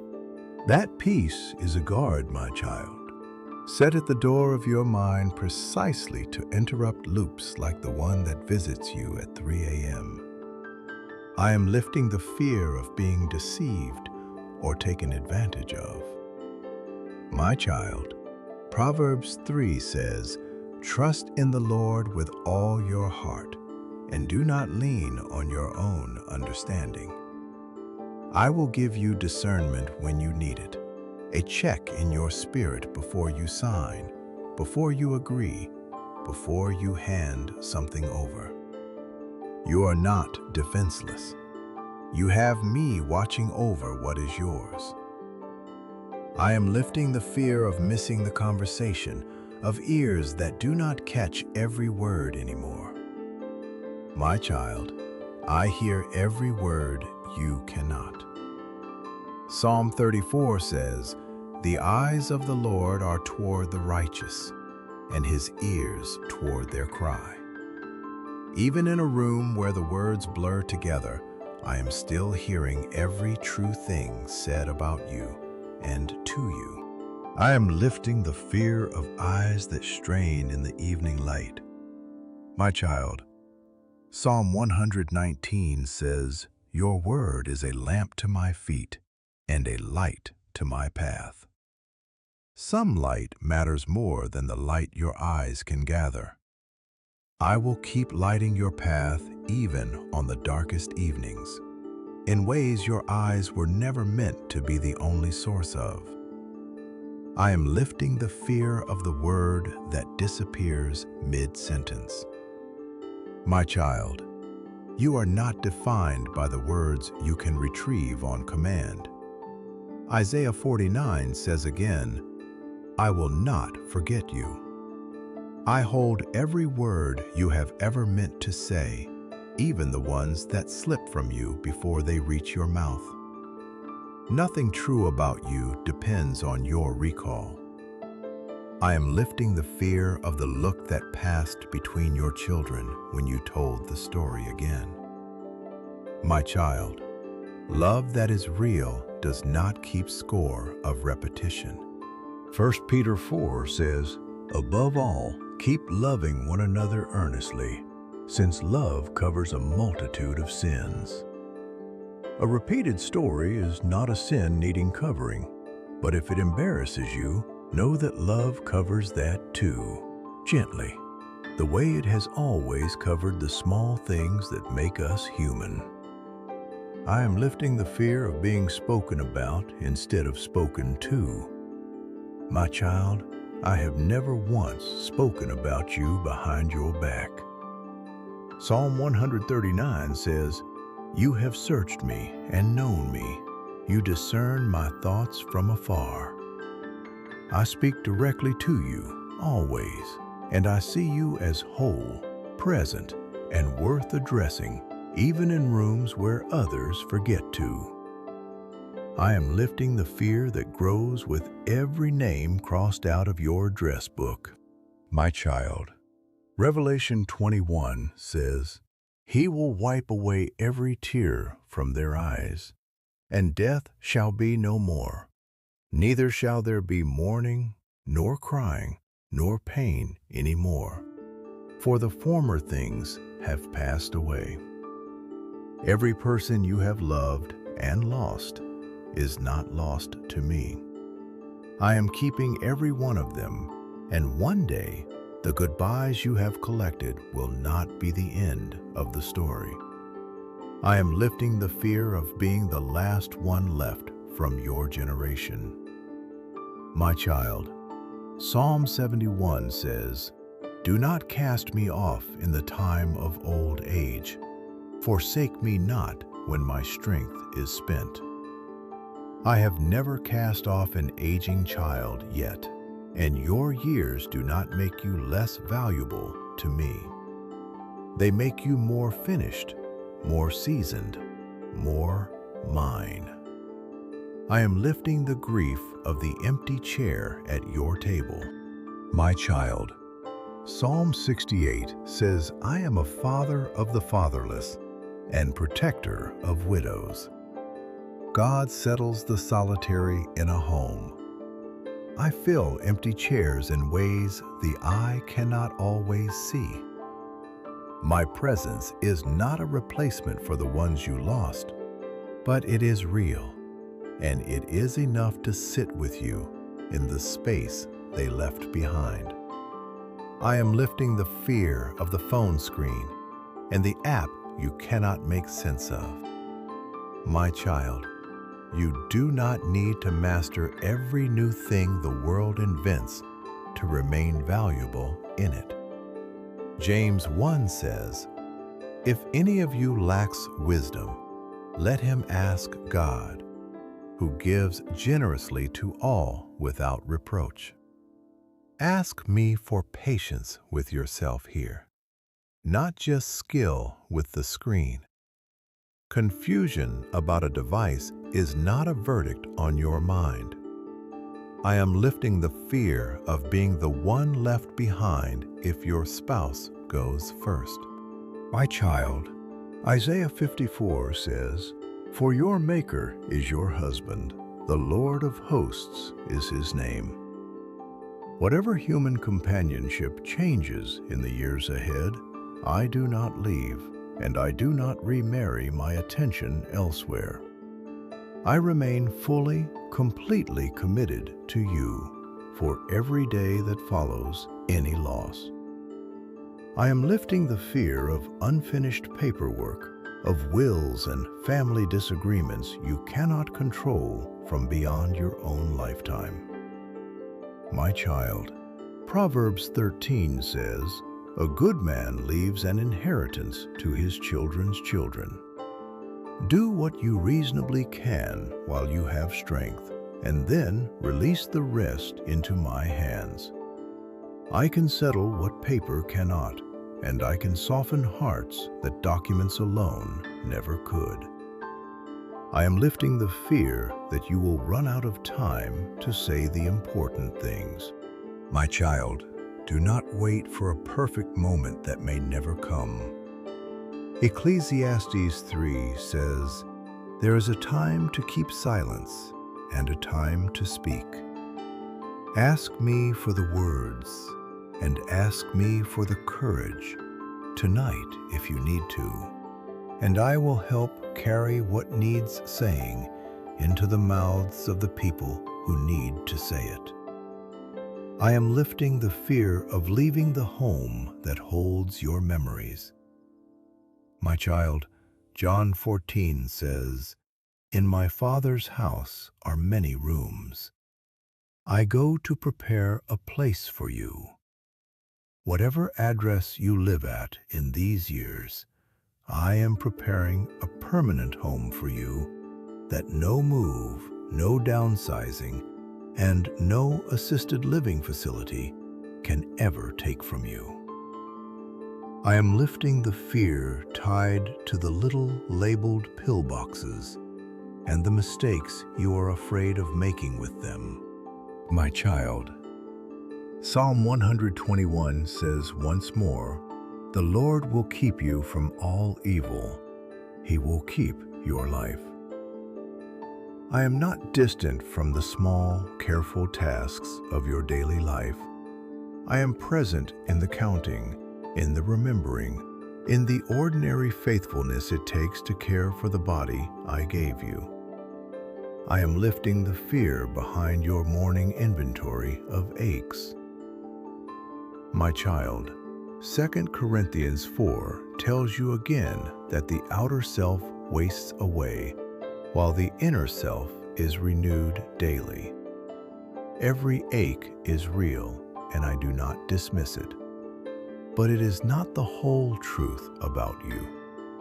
There is a part of you being strengthened, even while another part grows tired. I am lifting the grief over the guitar in the corner, the garden gone quiet. My child, Ecclesiastes 3 says, "There is a time for everything, a time to keep and a time to cast away." A hobby set down for a season is not a hobby erased forever. And even if your hands never return to it, what it gave you, the joy, the calm, the identity, is not lost. It is remembered by you and by me. I am lifting the ache of the unanswered text, the unfinished promise to figure it out. My child, Hebrews 13 says, "I will never leave you nor forsake you." Human follow-through fails sometimes, not from a lack of love, but from the crowded pace of their lives. Mine never fails. Every promise I have made you, I intend to keep completely. I am lifting the fear of becoming the stereotype you never wanted to be. My child, Romans 12 says, "Be transformed by the renewal of your mind." I am not finished shaping your character. Impatience, complaint, weariness. These are seasons, not sentences. I can soften what needs softening in you, for as long as you keep asking me to. I am lifting the particular silence of your house after everyone has gone home. My child, Matthew 28 ends with the promise, "I am with you always, to the end of the age." That silence is not empty. I am in it. I am not a guest who leaves when the others do. I stay. I am lifting the small ache of a mailbox full of bills and nothing else. My child, I write to you constantly in ways the mailman cannot deliver. Lamentations 3 says, "His mercies are new every morning. Great is your faithfulness." Every morning is a fresh letter from me to you, written in light instead of ink, and it never once fails to arrive. I am lifting the frustration of a jar lid or a heavy bag that has grown harder to manage. My child, 2 Corinthians 12 says once more, "My grace is sufficient for you, for my power is made perfect in weakness." Your changing strength is not a failure. It is simply the place I have chosen to make mine most visible in you. I am lifting the fear surrounding sleep itself and the fear of days blurring together unnoticed. My child, Psalm 4 says, "In peace I will both lie down and sleep. For you alone, O Lord, make me dwell in safety." Whatever tomorrow brings, tonight you are held. And every day you are given, however ordinary it feels, is being counted and treasured by me, even the ones that blur together for you. I am lifting the quiet grief of a birthday that passed smaller than it used to. My child, Psalm 90 says, "So teach us to number our days, that we may get a heart of wisdom." The size of the celebration was never the measure of the life. Every year you have lived is significant to me, whether it was marked by a party or by a quiet Tuesday phone call. I am lifting the dread of the tone a doctor uses right before hard news. My child, whatever tone reaches your ears, mine never changes. Nahum 1 says, "The Lord is good, a stronghold in the day of trouble. He knows those who take refuge in him." I know you completely, and I am your stronghold in the exact moment a hard sentence is spoken over your body. I am lifting the exhaustion of navigating insurance and coverage and referrals. My child, Isaiah 65 says, "Before they call, I will answer. While they are yet speaking, I will hear." I am ahead of the paperwork. I am ahead of the phone calls on hold. I am already working out details you cannot yet see the shape of. I am lifting the fear of your children disagreeing over your care or your belongings. My child, Romans 12 says, "If possible, so far as it depends on you, live peaceably with all." I will work in the hearts of the people you love, even the parts of their relationships you cannot control or fix yourself. Peace among them is a thing I can grow, even from a difficult root. I am lifting the ache of no longer being asked for your opinion the way you once were. My child, your wisdom does not expire because fewer people request it. Proverbs 16 says, "The hoary head is a crown of glory. It is gained in a righteous life." I still call on you. I still consult you in prayer, in the quiet of your own heart, where your years of living have made you wise in ways no title ever could. I am lifting the comparison you make between yourself and a friend who seems to be aging more easily. My child, 2 Corinthians 10 warns against measuring ourselves by one another. Every body carries a different story, a different set of years. Your story is not a lesser one because it looks different from someone else's. I am lifting the fear that your faith has gone dry, that I have grown distant. My child, James 4 says, "Draw near to God, and He will draw near to you." I have never once moved away from you. If the distance feels real, it is dryness, not abandonment.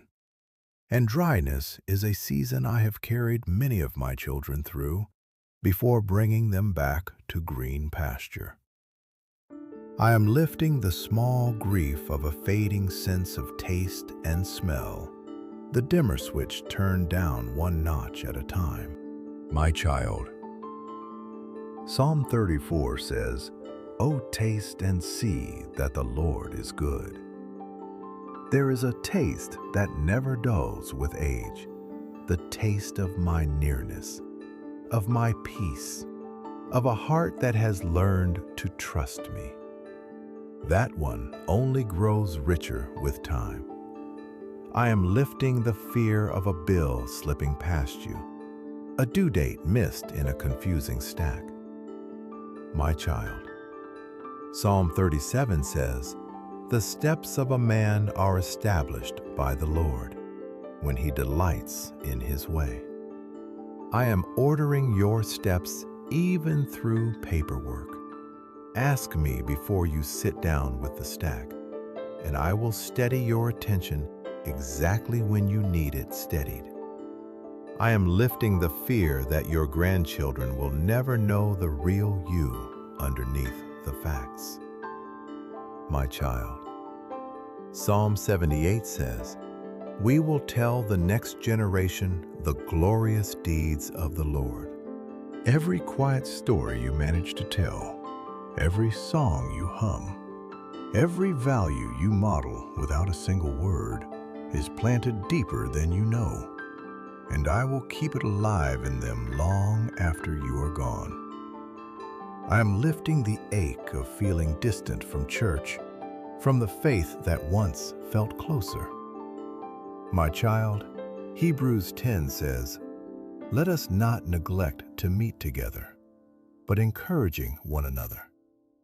Wherever you gather with me, a pew, a screen, a chair by your bed, I meet you there fully. Physical distance from a building has never once meant distance from me. I am lifting the exhaustion of caring for a spouse whose body is declining, while your own body asks for care too. My child, Galatians 6 says, "Bear one another's burdens, and so fulfill the law of Christ." I see the burden you are carrying for someone else even while you are tired. I am carrying part of it with you, and I am not asking you to be inexhaustible. I am only asking you to keep leaning on me while you lean into love. I am lifting the fear of the cost of long-term care swallowing what you meant to leave behind. My child, Malachi 3 says, "Bring the full tithe into the storehouse, and thereby put me to the test. See if I will not open the windows of heaven." I am not a distant accountant of your finances. I am your provider, and provision has never once run out on my end, even when the world's numbers look impossible. I am lifting the grief of missing a holiday because travel has grown too hard. My child, distance was never the true measure of closeness in my kingdom. Colossians 3 says to let the peace of Christ rule in your heart, to which indeed you were called in one body. You remain fully part of your family's story, whether you are seated at the table or seated in prayer for them from your own living room. I am lifting the complicated grief of leaning on a cane or a walker for the first time. My child, Isaiah 46 says, "Even to your old age I am He, and to gray hairs I will carry you." Whatever new support your body needs, know that I have been carrying you long before any cane existed, and I will keep carrying you long after. I am lifting the old, stubborn pride that makes it hard for you to ask for help. My child, Galatians 6 also reminds us that no one carries every burden alone by design. Asking for help was never proof of weakness. It was always proof that you finally believed you were worth helping. I am lifting the loneliness of an empty Saturday with nothing on the calendar. My child. Psalm 16 says, "You make known to me the path of life. In your presence there is fullness of joy." An empty calendar is not an empty life when I am filling the hours with my presence. Ask me to meet you in the unstructured time and watch how differently it begins to feel. I am lifting the weight of the anniversary you carry alone, the date no one else remembers. My child. Psalm 56 says, "You have kept count of my tossings. Put my tears in your bottle. Are they not in your book? I remember every date that matters to you. I have never once forgotten a single tear you cried over someone you loved. I am lifting the ache of a video call that ends too soon, of a grandchild's wave replacing an actual hug. My child, I do not measure love in minutes of screen time. 1 Corinthians 13 says, "Love hopes all things." Hope for more time together. Pray for it, and trust that the love in those 90 seconds is real, even when it is brief. I am lifting the fear that gratitude has curdled into bitterness at the edges of your heart.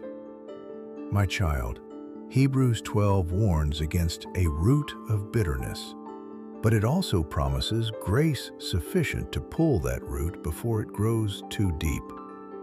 Bring me the bitterness honestly tonight, and I will begin gently to turn the soil of your heart back toward gratitude.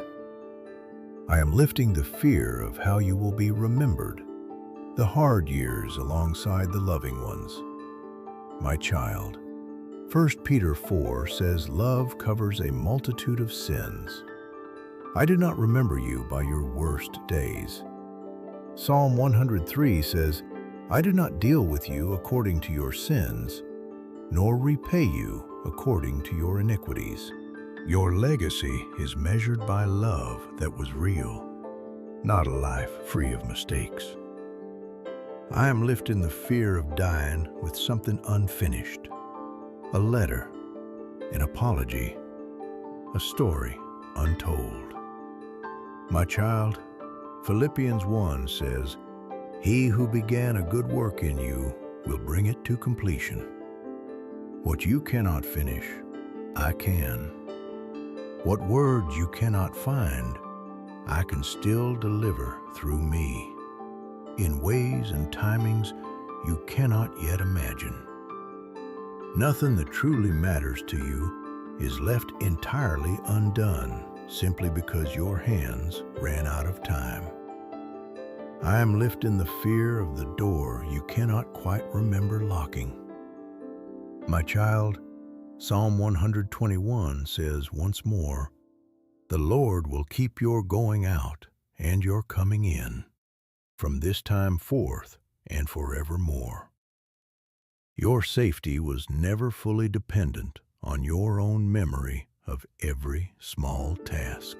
I am keeping watch over your home, even in the details your mind lets slip. I am lifting the sting of wondering whether a stranger's kindness is love or pity. My child, Colossians 3 says, "Put on then, as God's chosen ones, holy and beloved, compassionate hearts, kindness." Kindness offered to you is never a verdict on your decline. It is simply love finding a door to walk through. And I am the one who put that compassion into that stranger's heart in the first place. For you. I am lifting the grief of no longer being the strong one. My child, 2 Corinthians 12 tells you yet again, "My power is made perfect in weakness." Being the helper was never the source of your worth. Being mine was. And mine does not change whether you are lifting others up or finally letting someone lift you. I am lifting the small grief over a changing world, the closed shop, the different corner, the neighborhood that does not look the way it used to. My child, Hebrews 13 says, "Here we have no lasting city, but we seek the city that is to come." Every earthly place was always temporary. I am building you something permanent that no closure, no renovation, no passage of time can ever touch. I am lifting the loneliness of a family group chat that moves faster than you can follow. My child, you do not need to keep pace with every conversation to remain deeply loved inside it. Psalm 139 says, "You hem me in, behind and before." I keep you included in what actually matters, even when a screen leaves you a step behind. I am lifting the small ache of jokes and references that no longer make sense to you. My child, 1 Corinthians 13 says, "Love is not irritable or resentful. It bears all things." Culture will keep moving, keep changing its language, but the love between you and the people who matter does not require you to speak every new phrase fluently. It only requires that the love stays real, and it does. I am lifting the particular grief of the empty side of the bed. My child, Isaiah 54 says again, "For your Maker is your husband." I am not a poetic idea filling that space. I am a real presence, and I ask you tonight to let me lie down in that grief with you, rather than leaving you to face it by yourself. I am lifting the tangled weight of a holiday that carries both celebration and grief in the same week. My child, Ecclesiastes 3 says, "A time to weep and a time to laugh, a time to mourn and a time to dance." You are permitted to feel both at once. I do not ask you to choose one emotion and suppress the other. I hold the whole complicated truth of your heart exactly as it is. I am lifting the ache of knees that protest when you try to kneel in prayer. My child, hear this clearly. I have never once measured your prayers by your posture. 1 Samuel 16 says, "The Lord looks on the heart." A prayer whispered from a chair or lying in bed reaches me exactly as fully as one prayed on bent knees. I am lifting the frustration of a body that will not get down on the floor to play the way you want to. My child, the love in your eyes as you cheer from the chair is not a lesser love than the love in your hands used to be. Psalm 127 calls children a heritage and a reward, and that reward is received in laughter shared, not only in games played on the floor. I am lifting the fear of being talked about in hushed, worried tones. My child, whatever is said about you behind closed doors, I am the one who knows the whole truth of your situation, and I am not ashamed of you, not for a single moment. Romans 8 asks, "If God is for us, who can be against us?" Let that be your answer to every whispered conversation you were never meant to overhear. I am lifting the fear that your belongings will mean nothing once you are gone. My child, the meaning was never really in the object. It was in the love the object carried. 2 Corinthians 5 says, "We look not to the things that are seen, but to the things that are unseen. For the things that are seen are transient, but the things that are unseen are eternal. What you gave through those things, the care, the memory, the love, has already been recorded permanently where moths and donation bins cannot reach it. I am lifting the self-consciousness of a shaking voice. My child, Exodus 4 tells of Moses who protested that he was slow of speech, unfit to speak for me. I told him I would be with his mouth and teach him what to say. I am with your mouth too, trimmer and all. A shaking voice has never once made your words less true or less worth hearing.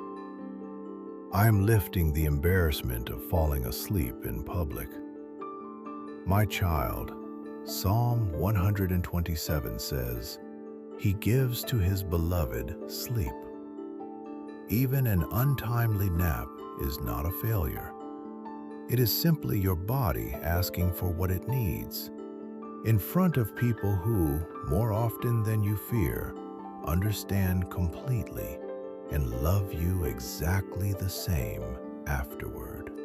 I am lifting the dread of the next license renewal, the next test, the next uncertain outcome. My child, whatever the result, your worth was never measured by a piece of plastic in your wallet.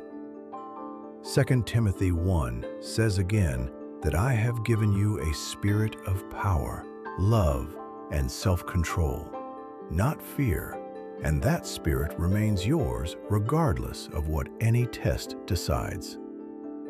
I am lifting the sting of kindness that goes unreturned. My child, Luke 6 says, Do good and lend, expecting nothing in return, and your reward will be great. I see every kindness you extend, even the ones that seem to disappear into silence. Nothing done in love is wasted, even when it is not reciprocated the way you hoped. I am lifting the heaviness of a decline that no one names, sitting silently in every family visit. My child, 2 Corinthians 4 says once more that the outer self wastes away, while the inner self is renewed. What is happening to your body is not a secret shame to be managed quietly. It is simply the honest cost of a long, faithful life, and I am not embarrassed by it, even when others do not know how to talk about it. I am lifting the ache of surrendering something you did not actually want to give up, simply because you were too tired to keep arguing. My child, Isaiah 40 says, He gives power to the faint, and to him who has no might, He increases strength. Come to me before you are too depleted to advocate for what matters to you. I will renew the strength you need for the conversations that still lie ahead. I am lifting the grief of the lasts you did not know were lasts. The last drive, the last big meal cooked with your own hands, gone before you knew to treasure them fully. My child, Psalm 90 says, Teach us to number our days. I do not ask you to grieve every ordinary moment as though it might be the final one. I ask you to trust that I was present in every one of those moments, even the ones neither of us marked as an ending at the time. I am lifting the small grief of handwriting that no longer looks quite like your own. My child, what makes you, you was never in the shape of your letters. Psalm 139 says, I knit you together, wrote every one of your days in a book before one of them came to be. My record of who you are does not shake the way your hand does. It remains exactly, permanently you. I am lifting the shame of replaying a phone call wondering if you sounded too needy. My child, Psalm 62 says, "Trust in Him at all times, O people. Pour out your heart before Him. Pour out your need to me first, as often as you like, and I will never once grow tired of hearing it. What you feel free to bring to me, you will find you no longer need to overmanage with everyone else. I am lifting the fear that grief has become a permanent resident inside you. My child, Psalm 30 says, "Weeping may tarry for the night, but joy comes with the morning." Grief can stay a long time, longer than anyone else understands, but it is a visitor, not the owner of the house.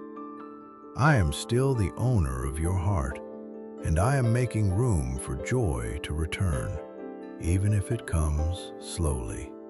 I am lifting the fear that rose in you when a friend's health scare reminded you of your own mortality. My child, Psalm 90 says, "Teach us to number our days, that we may get a heart of wisdom." That fear can either paralyze you or sharpen you into someone who treasures the days you are given. I am not asking you to fear death. I am asking you to let today matter more because of how clearly you now see its worth.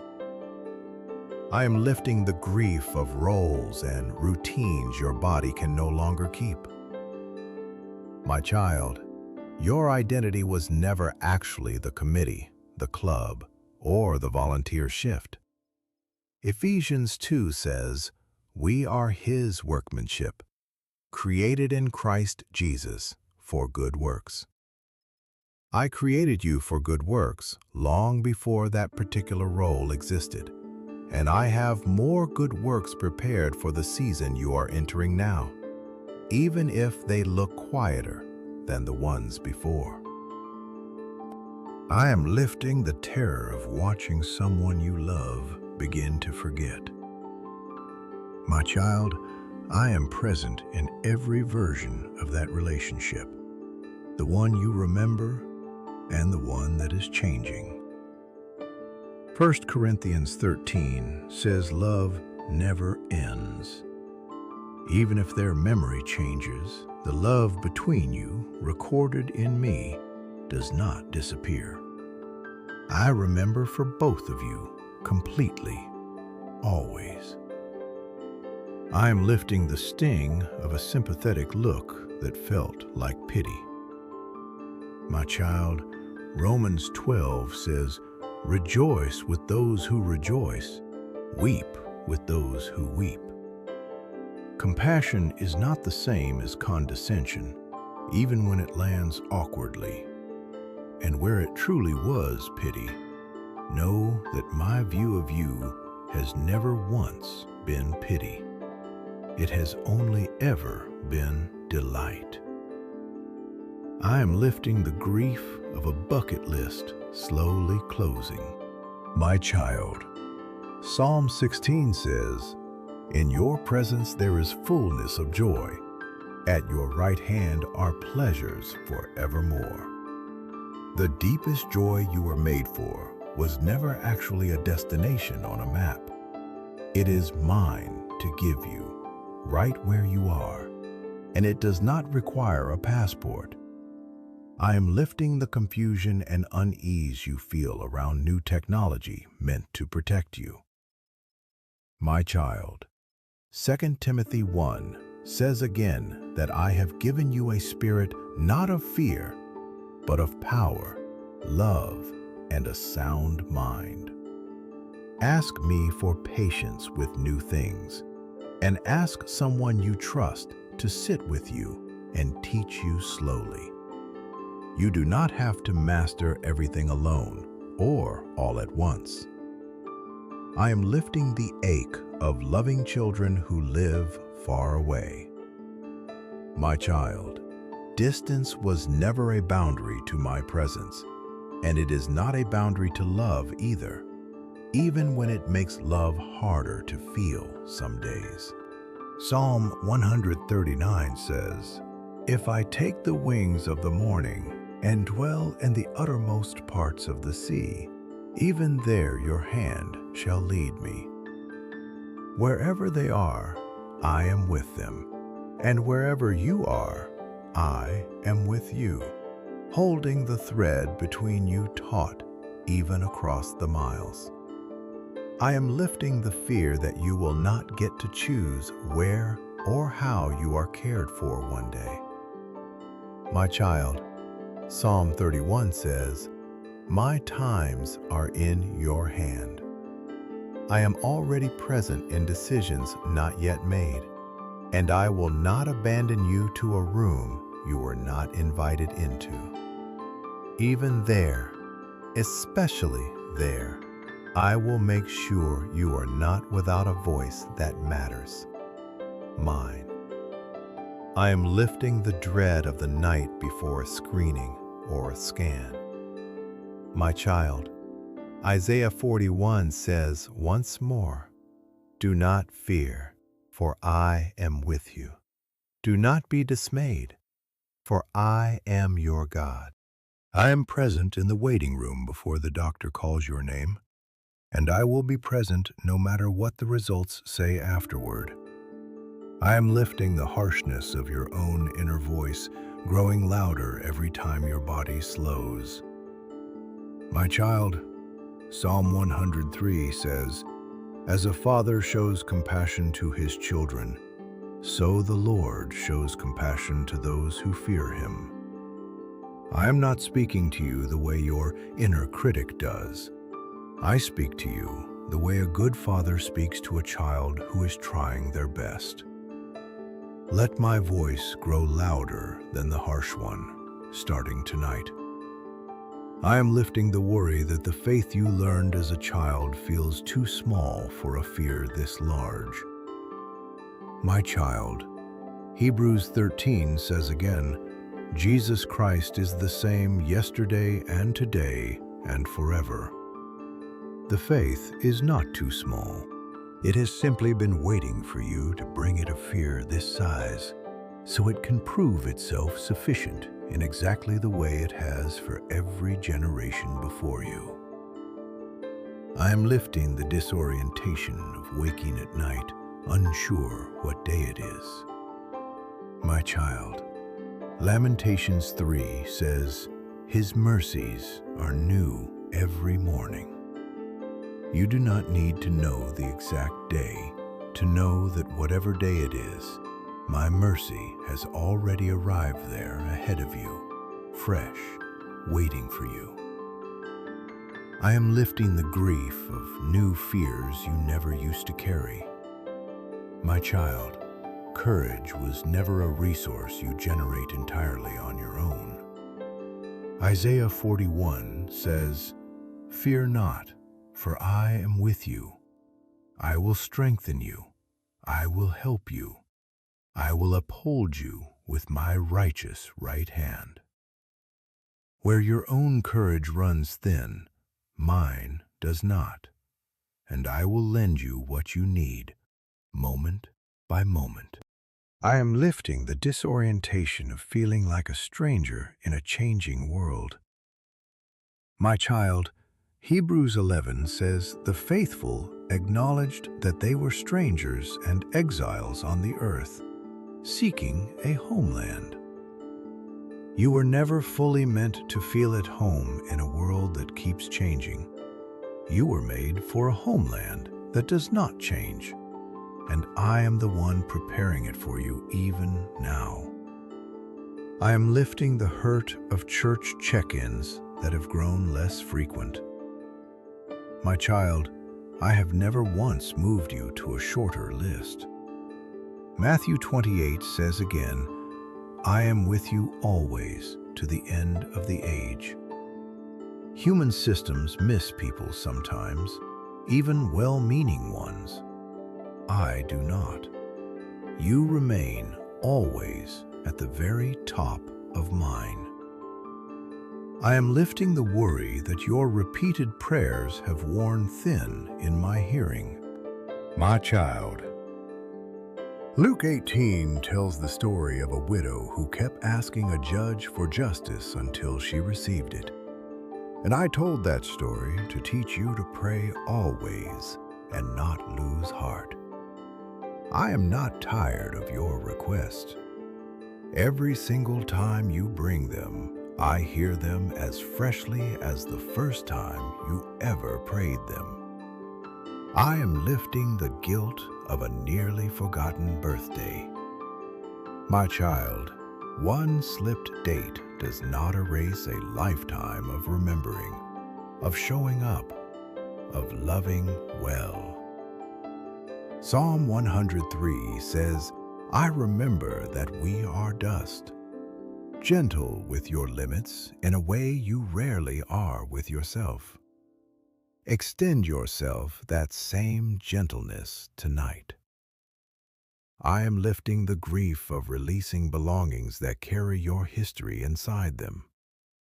My child, 2 Corinthians 4 reminds you again that the unseen things are eternal, while the seen things are transient. What those objects held, the love, the memory, the meaning, is not stored in the object itself. It is stored safely in you and in me, long after the object has gone to someone else's shelf. I am lifting the fear that your recipes and traditions will simply end with you.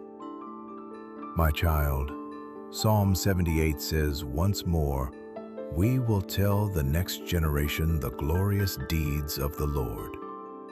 Whatever is not carried forward in a recipe card will still be carried forward in the character it shaped in the people you fed and gathered around your table. Nothing given in love truly ends. I am lifting the fear of becoming a diagnosis instead of a person. My child, I have never once reduced you to a chart or a symptom. Psalm 139 says, you know when I sit down and when I rise up. I know every detail of you that no test could ever capture, and I will make sure that in the rooms that matter most, you are still seen as whole. I am lifting the discomfort of silence from those who do not know what to say about your aging.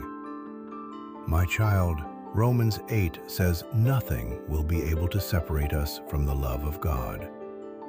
Their silence does not change how deeply you are known and loved by me, even when it leaves you feeling unseen by them in the moment. I am lifting the hesitation you feel to speak my promises out loud to a family that might dismiss them.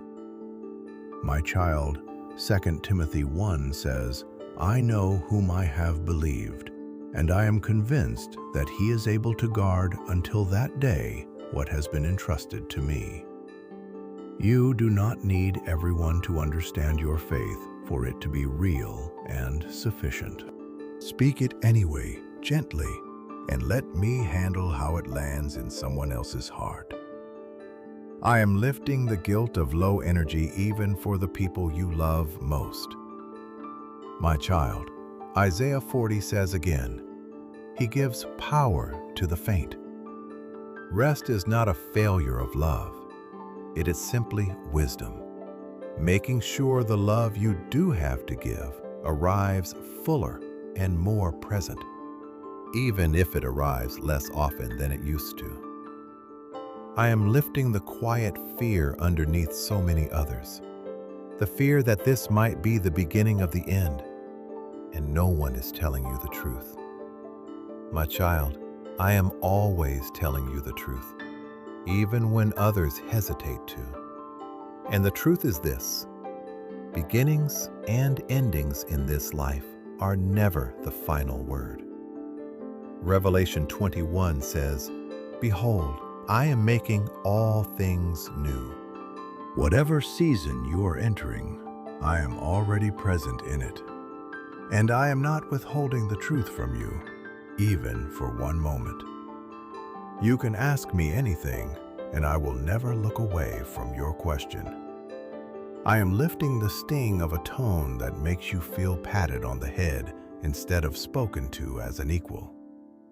My child, Leviticus 19 says, "You shall stand up before the gray head and honor the face of an old man." Your years are meant to be honored, not managed. Where the world forgets to honor them, I do not. I am lifting the grief of turning beloved places into countdowns. My child, Psalm 90 says once more, "Teach us to number our days, that we may get a heart of wisdom." Let every visit to a place you love be full, not haunted, treasured for exactly what it is in the moment, held loosely rather than anxiously, because I am the keeper of every future visit as much as every past one. I am lifting the quiet hurt of a dismissed opinion at the family table. My child, Job 12 says, "Wisdom is with the aged, and understanding in length of days." Your voice carries a weight built over decades. If it goes unheard around one table, know that it is never unheard by me, and I am not finished using your wisdom yet in rooms you may not even expect. I am lifting the loneliness of being asked, "How are you?" without anyone waiting to hear the real answer. My child, I am always waiting to hear your real answer. Psalm 142 says, "I pour out my complaint before him. I tell my trouble before him." Tell me the real answer every time, as long as you need to. I will never rush you along to the next topic. I am lifting the fear of becoming more of a memory than a participant in your family's life.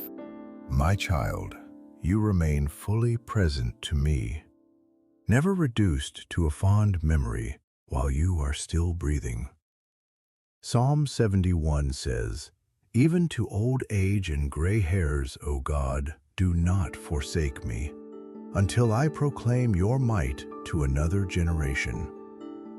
There is still proclaiming left in you, still participating left in you, and I am not finished with your part in this story. I am lifting the fear of the slow goodbye, fewer visits, shorter calls, long before any final one arrives. My child, 1 Thessalonians 4 tells you not to grieve as those who have no hope. Whatever distance grows between you and the people you love in this life, it is not the end of the story between you, and it is never, ever the story between you and me. I am lifting the exhaustion of a body reduced to a list of conditions on a clipboard. My child, Psalm 139 says, "I praise you, for I am fearfully and wonderfully made." You were never merely a list of conditions to me.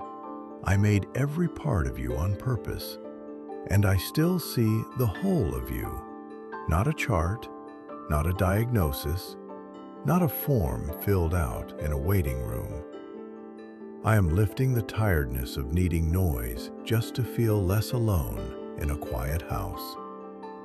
My child, 1 Kings 19 tells of the still small voice I used to speak to Elijah. Not in the wind or the earthquake or the fire, but in a gentle whisper after all the noise had passed. I can be that voice for you too. You do not need constant noise to keep me close. Sometimes the quiet itself is where I am found most clearly. I am lifting the grief of a wardrobe, a home, a routine that no longer matches the pace of the life you are living now. My child, Isaiah 43 says, "Behold, I am doing a new thing. Now it springs forth. Do you not perceive it?"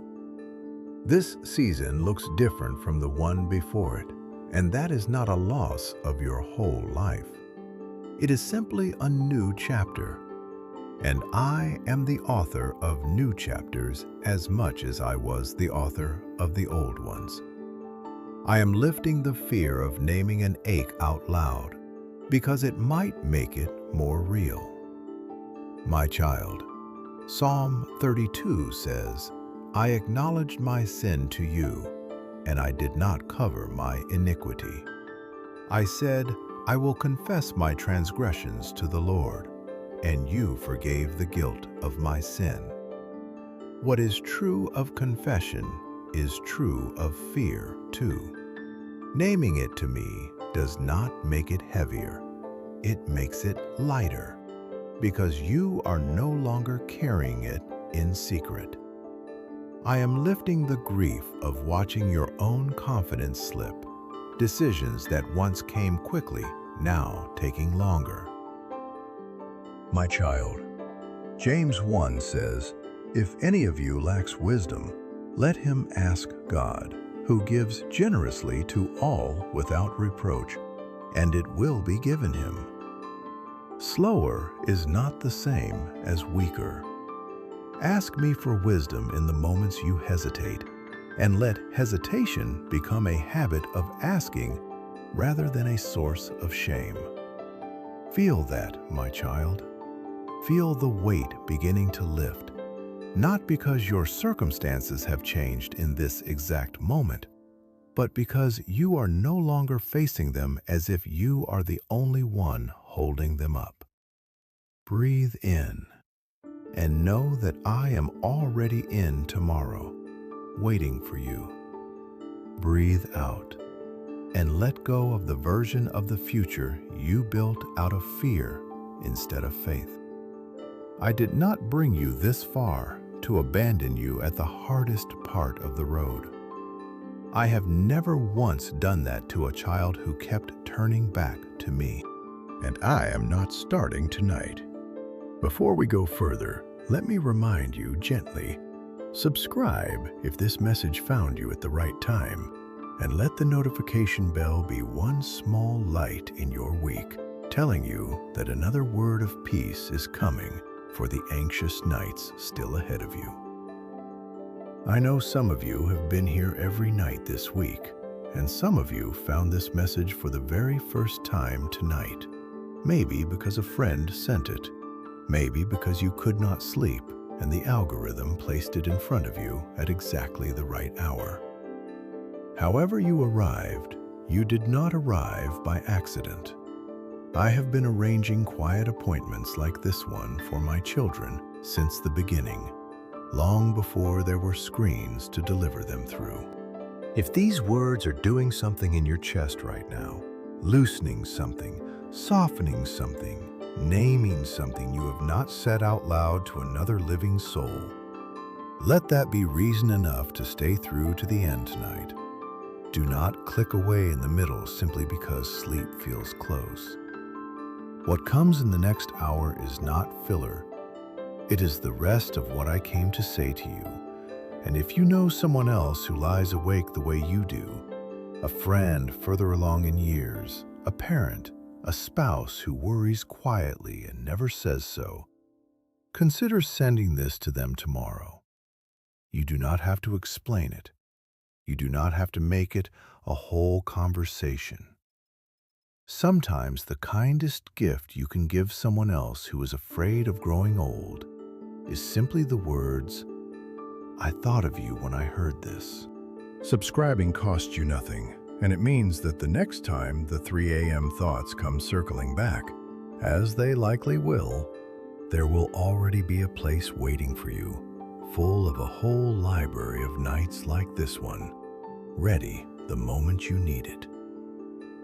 My child, I know that even now some part of you is still arguing back. That is human. That is not a failure of your faith. It is simply how a mind that has carried fear for years behaves at first when peace is offered to it. So let us walk through the doubts together, honestly, the way a father walks through his child's fears instead of dismissing them. You might be thinking, but I have prayed about this before, and the worry came back anyway. My child, peace is not usually a single moment that fixes everything forever. It is a practice, like breathing, like walking. Some nights the fear will return, and on those nights you will simply hand it to me again. That is not failure. That is the relationship working exactly the way it was designed to. You might be thinking, but what if the thing I fear actually happens? What if I do get sick? What if the money does run out? What if I do end up alone? My child, I never promised you a life with no hard days in it. I promised you that I would be with you inside every hard day that comes. 2 Corinthians 1 says, "The God of all comfort, who comforts us in all our affliction," not instead of affliction, in it. Whatever comes, you will not face it stripped of help. You will face it with me holding the other end of the weight. You might be thinking, I am too old to start trusting differently now. This fear has been part of me for too long. My child, it is never too late to lay a burden down. Isaiah 46 says, "Even to your old age I am He, and to gray hairs I will carry you." I am not tired of you. I am not looking for a younger, less anxious version of you to love instead. I have carried you this far, and I fully intend to carry you the rest of the way, gray hairs and all. You might be thinking, what if I am afraid because I do not have enough faith? My child, fear is not proof of weak faith. Even my most faithful children have trembled before me. Moses at the burning bush, Peter on the water, Elijah under the tree begging to die. I did not abandon a single one of them for being afraid. I met them in it, and I am meeting you in it now. 2 Timothy 1 says, God gave us a spirit not of fear, but of power and love and self-control. That spirit is already in you. Tonight, we are simply waking it back up. You might be thinking, what if I am afraid of things I never used to be afraid of? Heights, crowds, driving at night. And that change itself frightens me more than the individual fears do. My child, courage is not a fixed well that runs dry with age.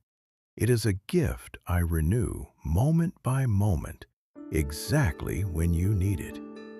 Isaiah 40 says, "They who wait for the Lord shall renew their strength.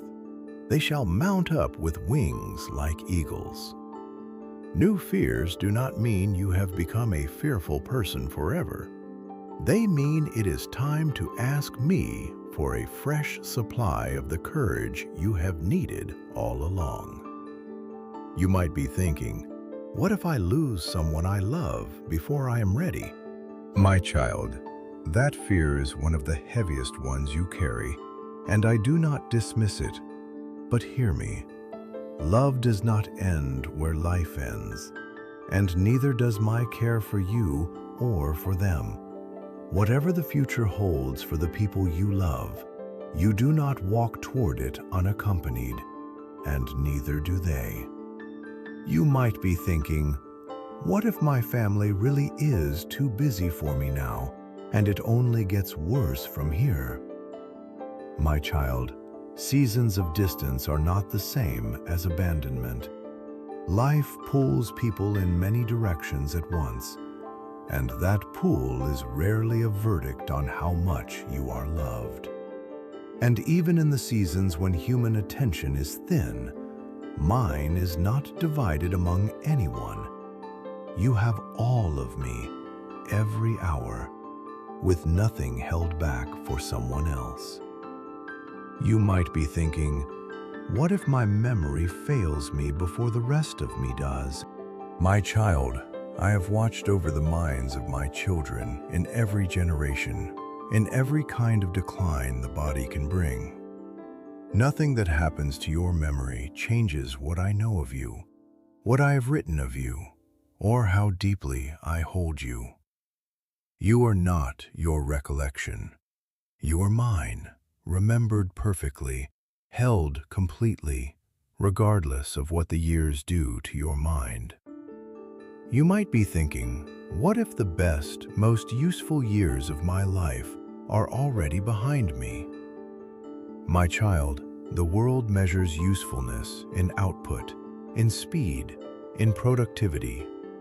I never have.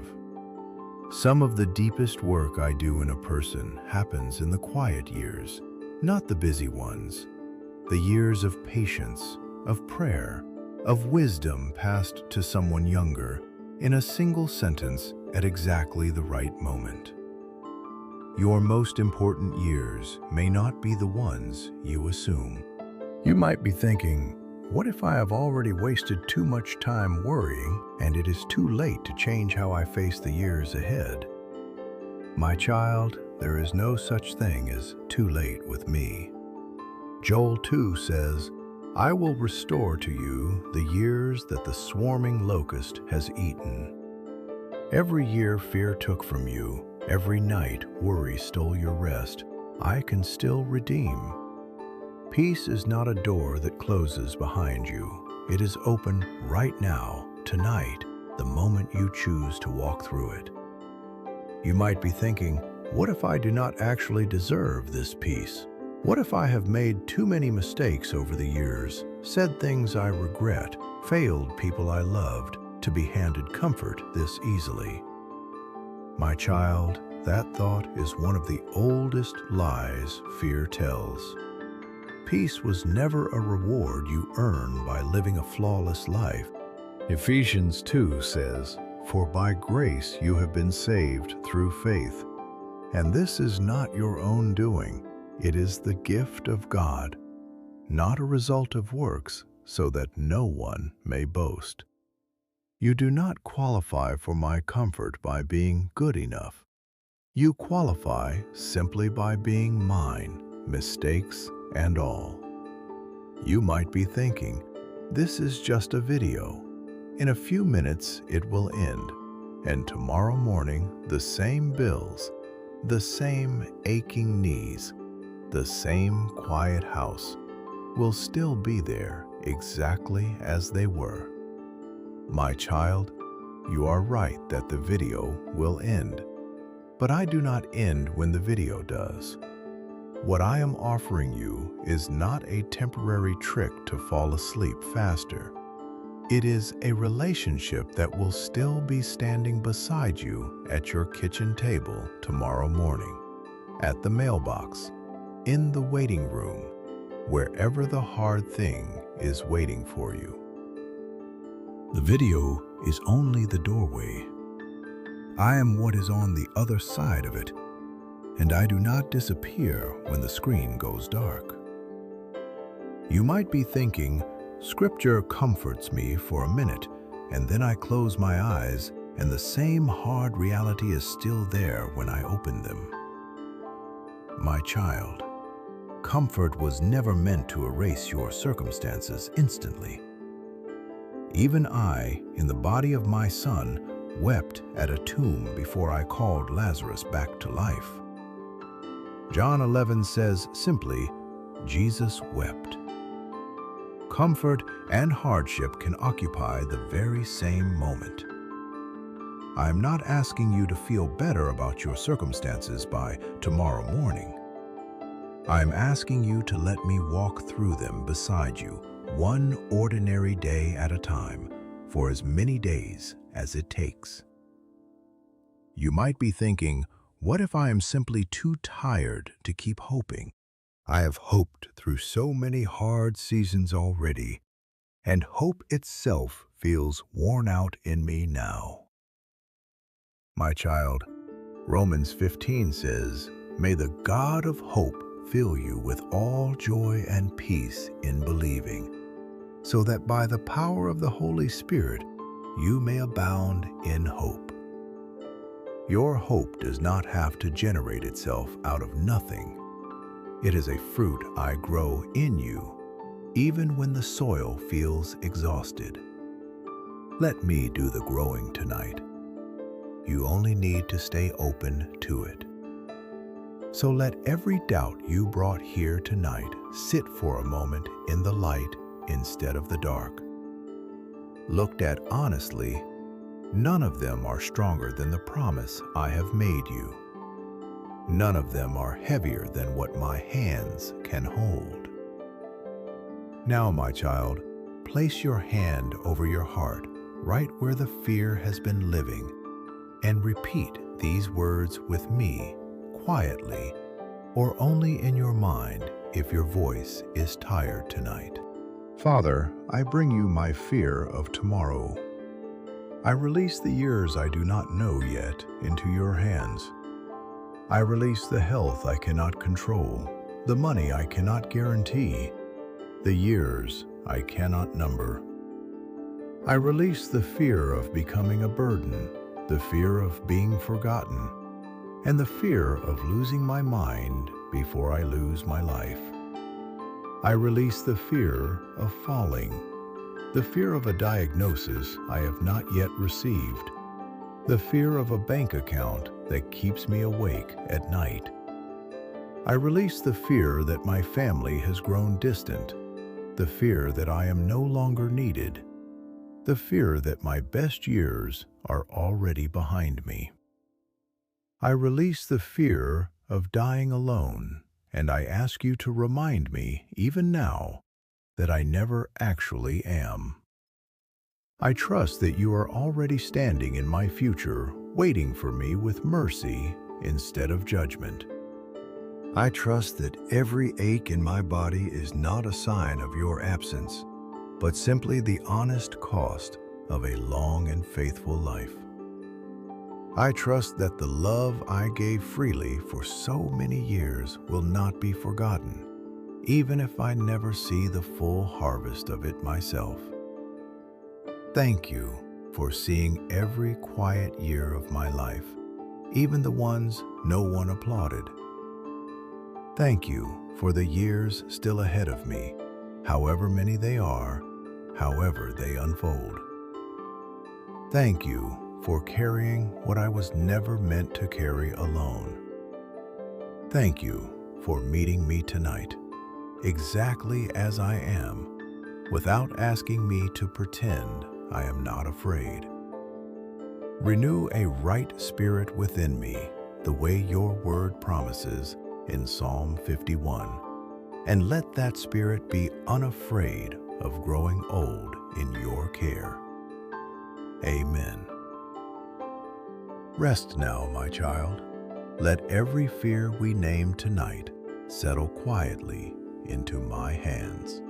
The falling, the forgetting, the bills, the distance, the empty chair, the diagnosis you have not received, the years you cannot number. All of it resting now in me instead of in you. You do not have to solve tomorrow tonight. You do not have to carry it before it even arrives. Let your shoulders drop. Let your jaw unclench. Let the breath come slower now. I am already in tomorrow. I am already in next week. I am already in the years you are afraid to think about. And I will still be there when you arrive. You do not need to run ahead of yourself anymore. You do not need to guard the future like it might slip away from me. It cannot. Nothing about your life has ever slipped past my notice, and nothing ever will. Let your mind grow quiet now. Let the numbers stop running. Let the what-ifs go still. I am holding what you cannot hold. I am carrying what you were never meant to carry. You are safe tonight. You are held tonight. You are mine tonight. Sleep now, my child, not because the future has no uncertainty in it, but because you are no longer facing that uncertainty by yourself. I go before you into tomorrow. I go before you into next year. I go before you into every unknown day still waiting on your calendar. And I will be standing there, exactly as I am standing here with you now. Let your breathing slow, in and out, in and out.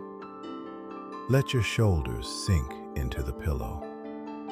Let your hands rest open, not clenched.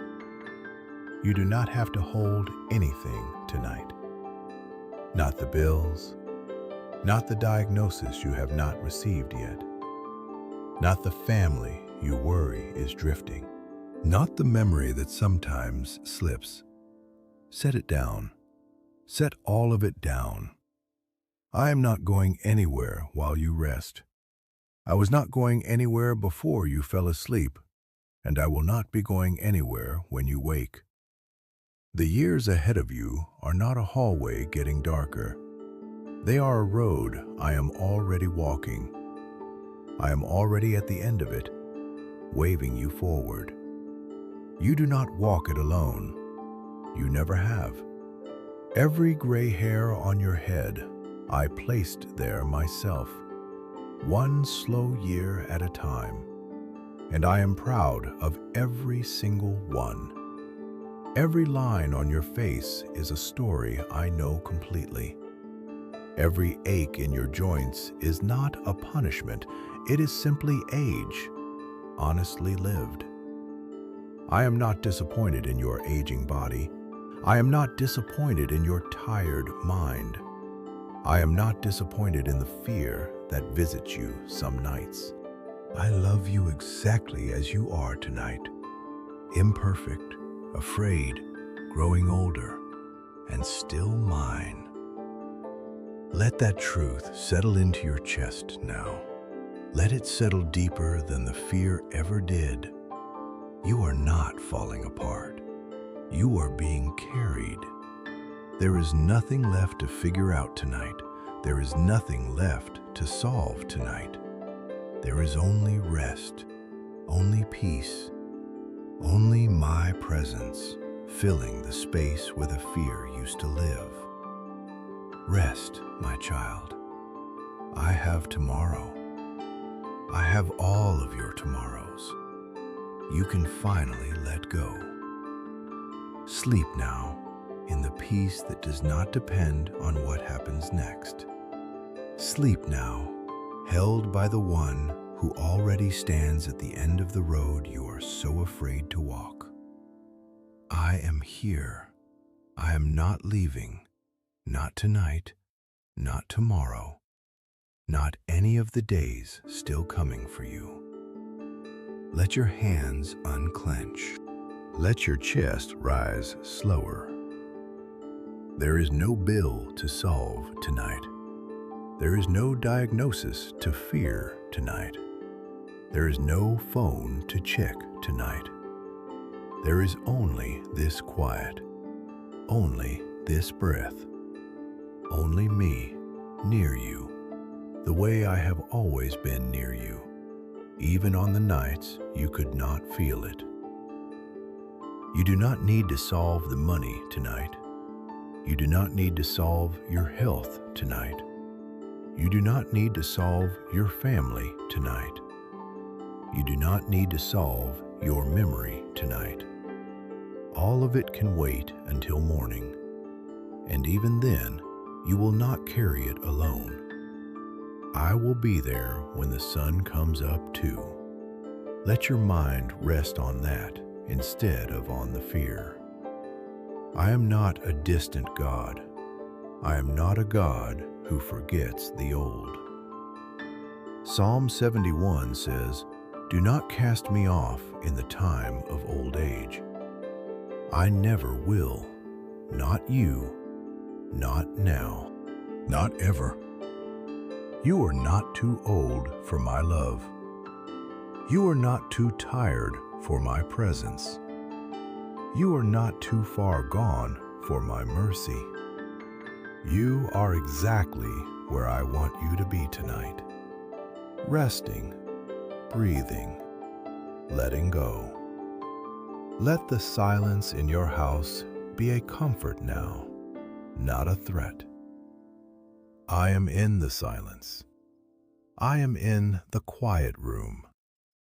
I am in the empty chair. I am in the space beside you in the bed. I fill every empty place you are afraid of. Let your worry become a prayer instead. Let your fear become surrender instead. Let your sleeplessness become rest instead. I am doing that exchange for you right now, quietly, gently, the way I always do. You do not need to hold on so tightly anymore. I am holding on to you. I have held every one of your years so far, and I am not tired. I have carried you through harder nights than this one, and I am not setting you down now. So let your mind go soft. Let the worry unravel, one thread at a time. In and out. In and out. Let your legs grow heavy now. Let your arms grow heavy now. Let your whole body sink into the bed. There is nowhere else you need to be tonight. There is nothing else you need to do tonight. Just rest. Just breathe. Just let me hold what you have been holding. I have carried nations. I have carried mountains into the sea. I can carry one tired heart tonight. I can carry your fear of falling. I can carry your fear of forgetting. I can carry your fear of being forgotten. I can carry your fear of running out, of time, of money, of strength. Give it to me now, all of it. Every last worry. I will not hand it back to you in the morning. I will still be holding it long after you wake. You are safe to let go completely. You are safe to stop watching the door. You are safe to stop counting the years. I am counting them for you, and I am not afraid of a single one that is still coming. Rest in that tonight. Rest in that tomorrow night too. Rest in that every night from here on, for as long as you need me to remind you. I am not going anywhere. I was never going anywhere. Let the numbers on the bank statement fade from your mind. Let the doctor's calendar fade from your mind. Let the empty chair fade just for tonight into something soft instead of something sharp. You are not required to keep watch tonight. I am keeping watch. I always have been. Long before you knew to be afraid of growing old, I already loved every year you would ever live. Long before you counted your savings, I already knew exactly what you would need. Long before your family grew busy, I already knew how to fill the spaces they could not always fill. Nothing about your story has surprised me. Nothing about your future will surprise me either. So rest without needing to understand how it will all unfold. Rest without needing every answer before you close your eyes. Rest, trusting the one who already knows the ending and who tells you it is good. Let your breath grow slow and even. Let your thoughts grow soft and slow. Let the last thing in your mind tonight be this: I am loved. I am held. I am not alone. Sleep now, held completely, loved completely, known completely. Tomorrow will come exactly as it is supposed to, and I will already be standing in it, waiting for you, the same as always. You do not need to arrive there afraid. You can arrive there rested. You can arrive there in peace. Because tonight, you finally set the weight down. Rest, my child. I have you. I have tomorrow. I have every year still ahead of you. Sleep now. Sleep in peace. Sleep held. Rest, my child. Rest.